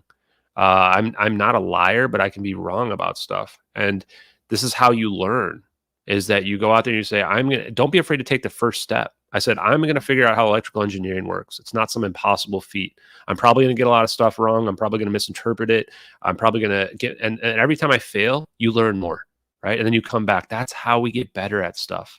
Everybody just wants to be told what to think, told what's right or wrong. No, everybody's afraid to make the first step. Everybody's afraid of what other people are going to think about their beliefs. And then if they're wrong, they're, going to get ridiculed or whatever. That's what's wrong with our society today. Well, I also, it's everything that's right about this community in particular, which is once you start doing that, you get access to people like Roy and people like Gavin, right? And the experts you need just seem to come out of the woodwork to be able to connect the dots for you. And to me, like, the most powerful thing about all of this stuff, and it's why I always say the secret sauce is just leaning into conspiracy, right? Which is, if you just lean into thinking outside the constructs that, like, everything is, and you're willing to challenge everything, you would be amazed at the people who are also outside there in like one area or another, who are thrilled to find somebody else to bounce ideas off of. Because by definition, once you go outside the constructs that like the media wants to enforce, the education wants to enforce, the academia wants to enforce, on whatever it is. Graham Hancock's done amazing work. I haven't read his DMT research paper yet, but I'm looking forward to that. Ancient Apocalypse, all of this stuff. Once you go outside, you are going to be in no man's land and need people to like bounce ideas off. You're not going to have like a stable, this is absolutely the only way it could be. You're going to have a bunch of hypotheses and theories that like you want to bounce off other people to like come to some kind of better resolution. And to me, that's everything that we have in this community. Like, more than anything, like the secret sauce is in finding free thinkers who are just willing to go outside and be like, you know what, maybe I was wrong, or maybe what I learned is wrong about anything, absolutely anything. And when that happens, you get spaces like this where you just have a lineup of people from all kinds of different backgrounds with all kinds of different expertise who are willing to come in and be like, all right, I've thought about it this way, and bounce ideas. And it's a cool thing to be a part of. It's also been just, Ashton, I know you got to go. I want to give everybody a chance to ask questions who's got their hands up. But I want to say before I kick it around to everybody, just how cool it's been to watch your journey, right? Just how amazing it's been to watch you just track down, like, ferociously whatever it took. Like, whether it was learning about the different drone types or the different satellite technologies or freaking electrical engineering or the sciences around like quantum mechanics, like the whole thing, man. And just watching you get like clearer and clearer and like get closer and closer. It's been an amazing just to watch it. So thank you. Like it's been really, really awesome.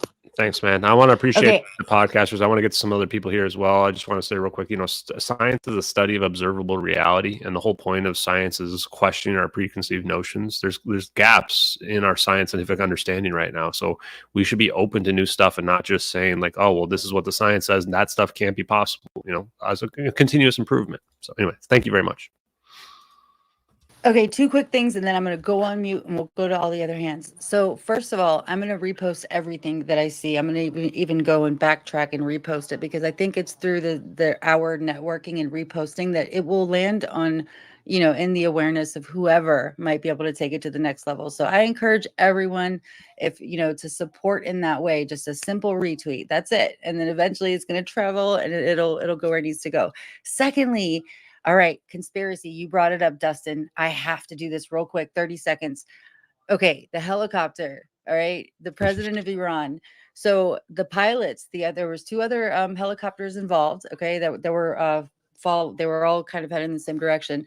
This is crazy, mind-boggling, the timing of this. So the statements that the pilots made about what happened is that the first one that he was actually in, they saw there, it wasn't even, the conditions weren't that bad. There was one cloud that was above the hill, and they went in the cloud, and they basically radioed to their pilots and said, you know what, ascend, XY amount of feet, because,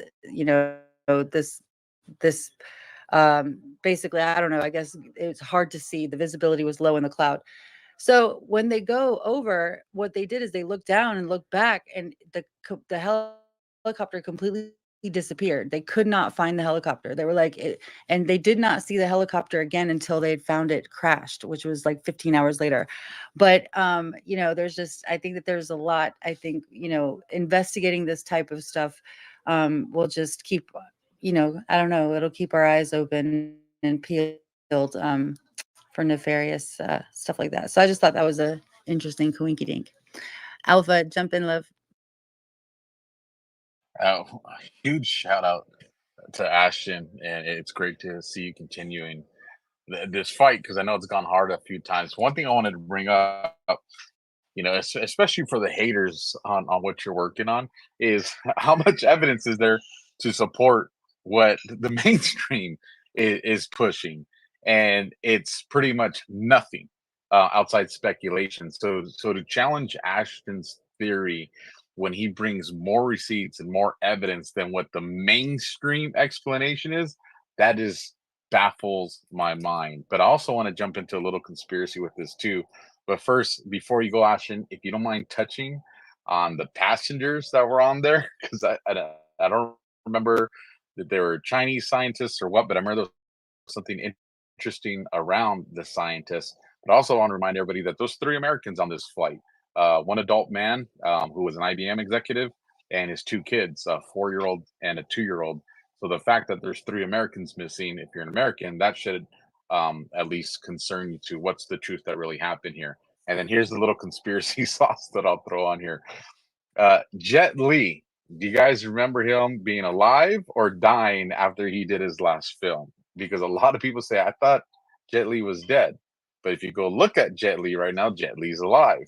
And what's interesting is Jet Li's martial arts double was on flight, MH370. So I just find that weird as hell, and I just want to throw some of that sauce on there. But if you don't mind, Ashton, kind of talking about those scientists.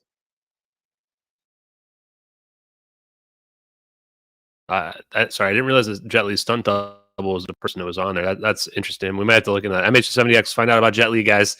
Yeah, his name is Ju Kun. Ju Kun. Okay, guys, you heard it here, Ju Kun.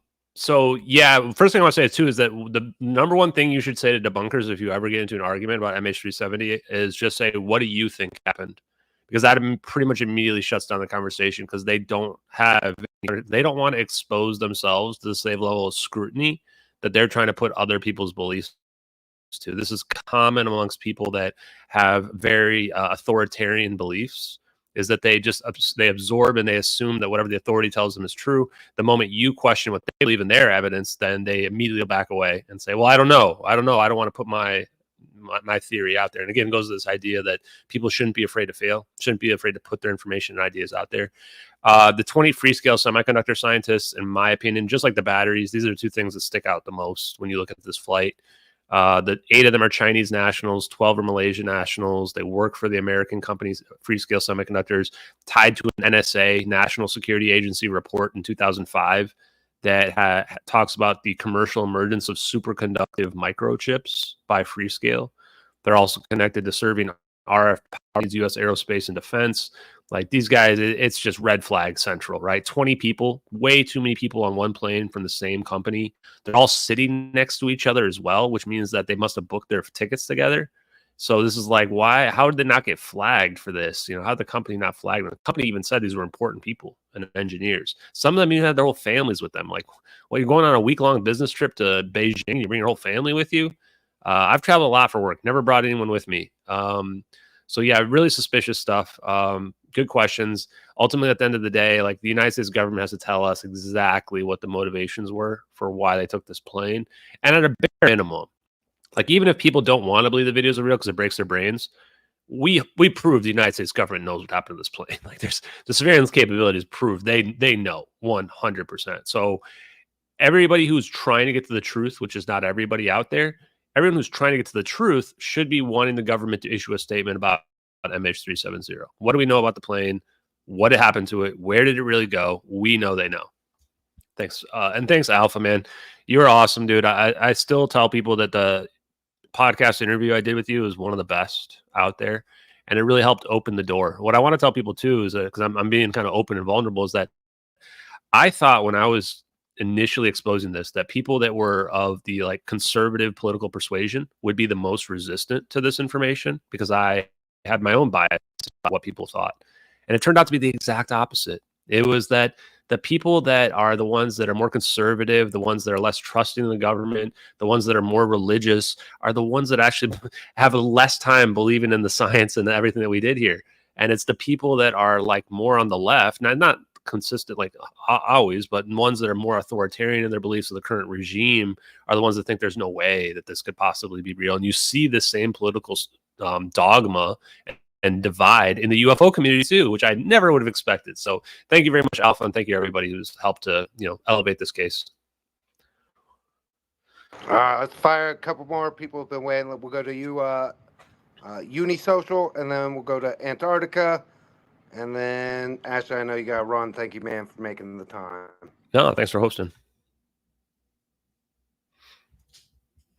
Thanks, Dustin and Ashton and Maze for hosting this. I've got a couple of notes. I'm going to try to go through it in rapid succession, and hopefully you don't forget anything. So I think the physics is at the ground foundation, the most important thing. I'm in full agreement with Ashton here. Modern physics has been completely derailed over 100 years ago. So we were talking about the Michelson-Morley experiment back, and few people know that they actually did a follow-up experiment on top of a mountain, and they found that when you have when you're free from the surface of the Earth and you're at high altitude, you can get aether drag. You can actually get a positive result. So they went and did that, but by that time the science community had moved on, and they mostly just disregarded all of the positive result. And then we don't have to throw Einstein out with the bathwater. We know that certain aspects of special relativity is true, but there's definitely an aether, and we've known it for a long time. In the far past, when we were first figuring out electromagnetism, Faraday, he did an experiment where he took a disk, and it was a solid disk of copper, and he rotated it next to a magnet. When you do this, you get a current. But there's an interesting phenomenon. It's called Faraday's paradox, where you can have the magnet attached to the disk and rotating with it, or you can have the disk stationary and rotate the magnet, and you still get this this current flow. And so in the 1980s, there was a laboratory scientist working on it. His name was I think Bruce De Palma. He came up with a design for a free energy generator. It's called the De Palma In machine, and this was verified by the Indian Institute of Nuclear Technology or Nuclear Physics. They had basically done a reproduction in India in the 1980s. And the scientist working on that was named Paramahasma Tiwari. He wrote a whole research paper on the nature of the electron and the positron and how they're related. And it's all based on this. But what's interesting is that scientist, Bruce De Palma, he died. No one knows what happened. He was very young. But then his brother, named Brian De Palma, went on and made a movie called Mission to Mars. This came out in 2000. It's a very kind of strange film. It had to do with like the history of Mars and the human race. But I think the critics probably panned it, but it was actually a very important movie. So that goes into where's human origins, what's the relationship between Earth and Mars. And so there's some interesting information that's come out in the last couple of years that Mars may have actually been, it may have actually had a biosphere once, and that was completely blown to smithereens. There's evidence that there's a massive nuclear explosion on Mars. They're starting to admit that now. Just type Mars nuclear explosion on Google, and if you have the AI terminal, it will tell you about this. So that's research from a guy named John E. Brandenburg. He worked with NASA. But there's a bigger question when it comes to energy and transdimensional technologies. Mars is sitting right next to an asteroid belt. So where did that asteroid belt come from? There's a lot of different theories about it and the formation of the solar system. But it's possible that it could have been a larger planet, and then Mars was a moon orbiting that planet, and that planet was blown apart. The only way you can do that is this type of transdimensional technology. I mean, you take the most powerful nuclear device we've ever made, the Tsar Bomba, and that's nothing compared to what it would take to blow up a planet. You need like 100 million or 100 billion of them. We had the largest energetic event in Earth history since we had the development of life on this planet. That's the Chicxulub crater. That's something like 100 million times the amount of energy released from the Tsar Bomba, and that only made a tiny dent, barely even made it to the mantle. So what we're talking about is the technology of a type 1 or type 2 civilization that's being unlocked. And so one other thing I was going to leave you with. So in probably the early 2010s, like 2007 to 2010, there was a company in England named Steorn, Steorn. Now they basically came out and posted a ad in the Economist magazine, which said that they had free energy and they wanted to invite all of the best physicists and scientists in the world to come inspect it. They were like a electrical engineering company, and so they did this, and their whole thing was based on principles of magnetic saturation in an iron core. It's called the hysteresis loop. They found that if you do a particular motor design in such a way, you can have it's completely different design, but you can get more energy per rotation of the motor, the rotor, than you can from the losses to heat. And so that was completely covered up, but they had it. That was in the early 2010s. And there's a very interesting person named Adam Tromley. He works on the End Machine, but in 2010, I think, Foster Gamble, who is one of the heirs to the Procter & Gamble family, he came out with a documentary called Thrive, What on Earth Will It Take? And he basically laid out the entire history of the free energy movement up to modern day, and he tied in crop circles and a lot of other things. And so I recommend everyone to watch that movie. And the last thing I'll leave you with this is, so, you know, sometimes say, does fiction imitate, or does art imitate reality, or does reality imitate art? Well, the X-Files is completely replete with stuff like this. So there was a episode called Dreamland that came out where Mulder went to Area 51. He got in touch with an agent, and then a UFO passed overhead, and he essentially body swapped, and things were reset back to normal. But one of the things he was left with was a little coin where he had like two quarters that merged into each other, made like a cross. And so the only physical evidence he had that actually happened was that. That goes back to the Philadelphia experiment. You can learn more about that by a guy named John Hutchison. He had a lab. All his equipment was taken away, and they make him look like a crackpot now. But he actually cracked it. So we have video evidence that he was able to levitate things and get anomalous effects.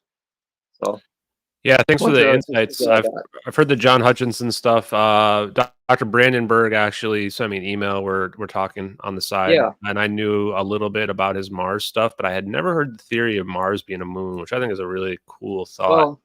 Well, there's a lot of things wrong with, like, for example, the largest moon of Mars, it's like a giant asteroid that captured. It just looks, it has something called the orbital resonance, where the Mars's orbit is far more elliptical than what you would expect. And there's been papers, I think it's been scrubbed off the internet, but they trace it back 3.3 million years ago. Something catastrophic happened that knocked Mars's orbit off. Before that, it had a more circular orbit, and they trace it back with the orbital resonance theory between the different planets. That might have been the creation of the asteroid belt. There's a lot of weird stuff on Mars too, in terms of seasonal methane, which is usually a product of biosphere. There's a monolith on Mars and on Phobos. Cool stuff. Can you send me the follow-up experiment that was done on Michael Morley on the mountain? I'm curious. Yeah, appreciate it. Yeah, it's Mount Wilson Observatory. It's on the official Wikipedia page too. They act like it doesn't exist. But one other thing about that. There's another phenomenon called the Sagnac effect, SAGNAC effect. This is used in laser gyroscopes, very high-end, super precise gyroscopes. There's no relativity theorists who can explain how this works. This is, for me, direct proof of the ether. Awesome. Because it uses light. Thanks, Unisocial. Yeah, so I think I got time for one more question, and then I've got to drop, guys, because it's been a long stream, but I appreciate it. Oh, thank you. Thanks for having me up, Dustin, Mose, Ashton. Oh, wow. I'm grateful to be up and to ask you the last question as well. Don't worry, guys. I'm not going to give any monologues or anything like that. But I do want to mention about one test of free energy that we're all doing is electroculture. Electroculture, to me, is one of the easiest experiments to get the electrical particles from the ether direct through to make our own food. And the types of food that is being created is incredible, like pest-free almost. Like the size is incredible, the speed of growth is incredible. So I wanted to put that out there. And I'm having a little brain fog. Oh, damn. Oh, excuse me. Oh, it's going. No, I've gone. Can I have that? Happens to me too. Where it begins to fade away. You can remember. You can do it. That was it. I remembered. Sorry, it's been a long night. I'm in the UK, so I'm like Moneypenny. We're like hours ahead. Yeah, Ashton, what I'd like to do is possibly every Friday on X, going through Saturday, like for long periods of time, we do Flat Earth Fridays. Some amazing minds are in those groups. I'd love for you to invite you to come in to share some of your knowledge, because we talk about everything in there. I've never known groups like this to exist that are so open, free thinking, and such level heads. And we're literally disseminating all theories that have been absolute, excuse the English, bollocks. You know, that they've kept us oppressed in our understanding. Obviously this goes into massive tributaries. But would you mind coming in? You said it doesn't have to be this week. We just done 100th episode, so it's been going for 2 years. You'd be more than welcome to come in to share, and I think you feel quite comfortable in that room. Thank you, Alana. Yeah, I appreciate it. Oh, go ahead. Is there another question? No, Ashton. I know you gotta go. I was gonna wrap it for you. Happy to put you in touch with Sacred and our Flat Earth homies. That is a wild space. They are brilliant dudes. The thing is, like, yeah. So for right now, the reason there was also I forget what the guy's name is. One of the prominent dudes was very knowledgeable. I saw him do a debate with Lore Lodge the other day. Yeah. Yeah, I replied back to him that said, in the future, I will happily do that. In general, I'm not somebody who believes in flat Earth, but right now, I'm not going to do that because, as you can see, this is an information war, and the people who are trying to discredit me are taking everything and anything they can out of context in order to apply labels to me to get people to ignore the videos. So tying myself to flat Earth is not something I can do at the moment, even if it's a situation where I'm literally against it. So I do appreciate it. I'm sure you guys are very open-minded people. And in the future, when we do get some resolution to this case, I will be happy to dig down into that and every other kind of rabbit hole that exists down there. And it'll be a great time talking with you guys. So I want to make that clear for everybody out there. And I respect everybody's views and opinions. I'm not the kind of person that goes in other people's replies and tells them what they believe is fake and stuff like that, because that's not even productive, and I don't think that's how science should operate in general. So that's just the statement I wanted to make. So thank you very much, Dustin. Take it away. Oh, also just thank you guys very much, everybody. By the way. Sorry, I missed it, guys. Love you all. What's up, Ian? I'm glad you made it though. And Ashton, that's actually very smart, because I will tell you, that's the number one thing that's used against me all the time. Like, oh my God, she's a conspiracy theorist. She believes in flat Earth. And the thing is, I actually don't believe in flat Earth, but I love listening to them debate it, because it's fascinating how they can poke holes in both sides. And I just find it, it's something that I find interesting. But yeah, they would definitely use it against you. Yeah, and real quick, just because oh, go ahead. I'm not. Go ahead. Yeah, I was just gonna say, just because Ian jumped in, I just want to shout out to Ian Carroll. I have like the highest regard for this guy. Amazing journalist, amazing investigator. His presentation is awesome. I love his sarcasm as well. I think if you haven't watched our interview, you should. It's one of the best ones I've ever done. Really open-minded guy. The reason why I clipped him with Investigate Earth, not just because I got a name shout out, but his view on why we should take some of this stuff serious, and the idea that if the government's hiding this technology, we should just assume that they are. And if we're wrong, so what?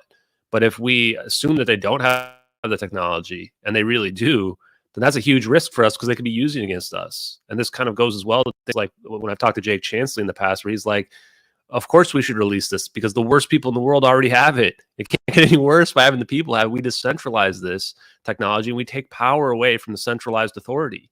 And if you're a libertarian, kind of like I am, then you're all in on that idea. So thanks, Ian. Appreciate it, man. If you want to say something as well or comments, I'll hang out for a few more minutes just because you jumped up. Appreciate you, brother.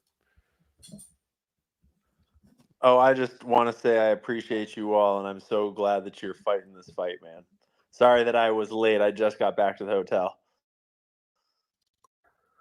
No problem, man. I can't wait to see what you do in the future. If you ever need anything from me, you've got an ally. Like, the difference between people like Kim.com and Ian Carroll is, like, Ian doesn't ask anything in return. He's just an open-minded guy, just trying to seek the answers out there. And, I get completely different vibes when I talk to someone like him. He's just somebody that's, on the supportive side. Same way, honestly, with like the Hodge twins, for example. Like, those guys are really cool. I didn't realize how awesome they were. but occasionally they retweet one of my things or they ask Elon Musk about it, and they're not trying to like tie themselves in a situation where then they're going to like discredit anything. You can just tell they're coming at it from an open-minded view. And that's what I think like is going to happen with this. It's going to get bigger and bigger and bigger to the point where like eventually the dam's going to break. So thank you everybody who's been part of this. Thank you everybody who's been in part of MH370X. This thing will eventually make an incredible movie. I can't wait to watch it myself because like I sit here and read some of my own stuff and I'm like, holy shit, how is this real? This is a crazy story. So anyway, guys, thank you. Wow. So actually, listen, I'm gonna wrap it. It's crazy the day I had because I spent like 6 hours going through the Michael Schellenberger Twitter files drop, where like the intelligence community embedded and the way they hide shit and shield shit behind attorney-client privilege. Like even for me, somebody who did and went through all freaking 2 dozen of the Twitter files, I found it to be maybe one of the most relevant. Like I was almost mad because it's almost like they buried the lead with some of the stuff that we got today in a major way. And so I spent, no joke, 6 hours like diving through that, and then 3 hours from this. But I don't know what it is, but these conversations literally restore my batteries. Like I for like having this discussion, diving into all of these different elements. And there's so much more I wanted to get to, and would love to talk to you further about the whistleblower letter we didn't really get into in the kind of detail I'd like to at some point. But Ashton has talked about all of this stuff, and you could go through, like, just go through his timeline, and you can find literally all of it. And seek the truth more than anything else. Like, just be willing to ask the questions. And don't trust anything the government says and take it at face value. Like the craziest thing to me is that one thing we can almost certainly rule out is whatever the official story is. That's like the one thing we can probably pretty conclusively rule out as being what actually happened is whatever we're supposed to believe, and whatever the media and the government are like hell bent on making sure and enforcing that we believe. And so with that said, what a freaking phenomenal space. Can't wait to see it. Anything you need from us, Ashton, as far as the free energy experiments or to push it out, we are always here for you, and excited to be involved and watch as this thing continues to develop out. We got your back, man. And like I said earlier, like I actually, I don't know what it is, but I'm not worried about your personal safety. I actually believe we were meant to find this stuff. The crumbs have been laid out. It's up to us to put the pieces together and unlock this stuff, because it's going to change everything. And shout out to you for just having the absolute tenacious drive to get it done. If you're not following Ashton, like, I don't know what to tell you, man. Like, get on it right now. All of the incredible speakers, Roy and Gavin, and the freaking unbelievably like genius scientists who always contribute to all this stuff. Freaking amazing all the way around. I'm going to take a couple days break from spaces, and then check out my boy Alex Jones. Check out what we're creating as far as content to be able to break through. We are changing blockchain and AI technology to create absolutely new stuff in a way that I am crazy excited about.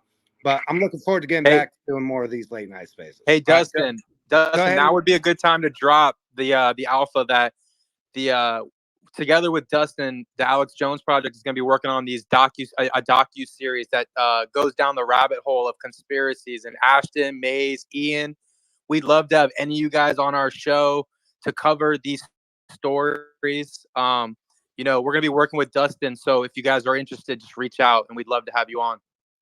Oh yeah, now listen, those are going to be bangers. Like, again, we're trying to create the kind of content that we can push out that is entertaining and fun and different, and it is absolutely absurd because there's no censorship involved, and we're having crap tons of fun doing it.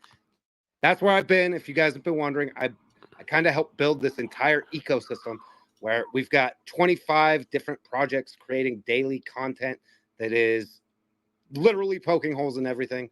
Like, I could not be more proud of like what we're doing with that way. I got through a whole space without shilling it, so you best believe I was not going to go all the way, because I'm passionate about it. But Ashton, shout out to you, Maze. Love you. Alpha and the crew, everybody in here. Thank you guys so much for another amazing space. Let's do it again very, very soon. Go ahead, Chris. I'll give you the last word. Thanks. I just wanted to say that free energy. Look at the battery that you use for a lemon to run a little clock as a kid experiment. You need an anode, a cathode, and the lemon. The ocean is the lemon. You just need an anode and a cathode. It's the biggest battery on the planet. Dude, I can't wait for the free energy stuff. Maybe that'll be the next space we do. We'll do that in like a week or so. Right. There's so much out there that, like, again, it feels like we are right on the precipice of like full blown, not government disclosure, but us just tying all the loose ends together. And like, dude, can you imagine what the world looks like the day after free energy is like unleashed? We get back to Tesla and right, like energy generating architecture. Man, I could go on and on, but I really can't. Don't forget about Tartaria. You know what I'm saying? Those coils on tops of buildings and in the those fireplaces, the star forts, all of that shit. Energy generating architecture, baby. Oh man, I literally could do this all night, but I am absolutely wiped. So I'm gonna shut her down. We'll see you guys next time. Love you all. Appreciate you, Ashton. You're the freaking man. Keep on the path. Thanks, Dustin. Thanks, Ashton. Thanks, everyone. Okay, I think it just ended. Okay, let's switch this over. Remove that. Okay, guys. Thank you very much. Why is this not closing? There we go. Sweet. Okay, guys. Awesome stream tonight. Appreciate you all out there. Somebody asked who Mike Harris was. He was a contractor that was working for Motorola as a contractor when Freescale Semiconductors broke off from them.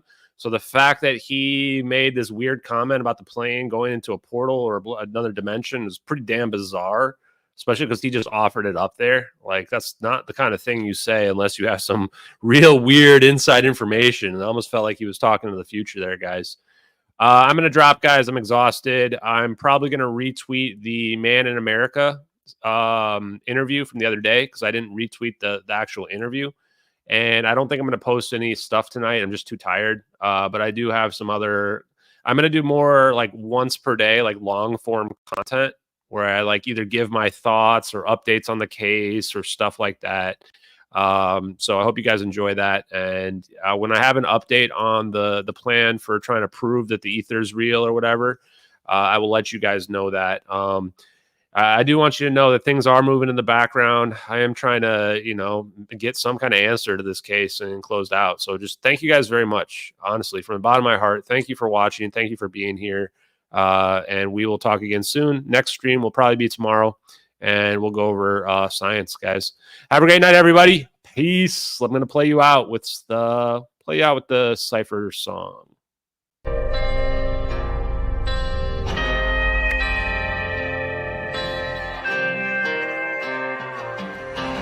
Out in the fields where the skies are wide, talking about a journey through the cosmic ride. Einstein and Thorne, they set the stage for a trip through time across the space age. Wormholes connect distant points in space, traversable paths to a far-off place. No black holes pull, no crushing weight, just a cosmic tunnel to a distant gate. Talking wormholes, stargates, negative energy, travel through the cosmos, it's our destiny.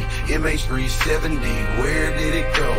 Bowling 777 through a wormhole flow. We're talking wormholes, stargates, negative energy, travel through the cosmos, it's our destiny. MH370, where did it go? Bowling 777 through a wormhole flow.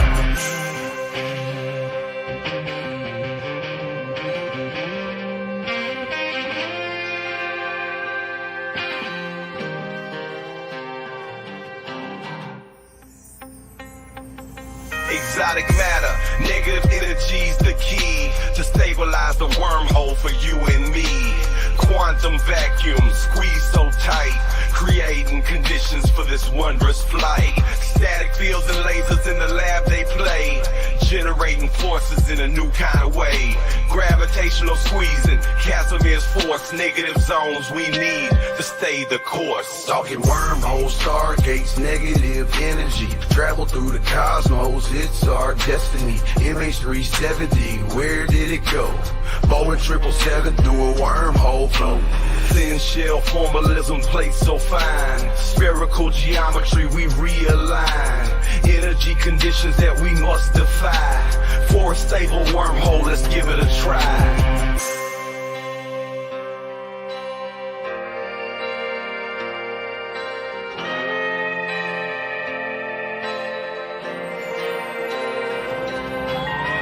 Unknown forces balancing the plates, creating the throat, opening gates from Earth to the stars in a single bound. A shortcut through space profound. Engineers and dreamers hold the key to future worlds and what we could be. With science in hand, we forge ahead through the cosmic paths that we now tread.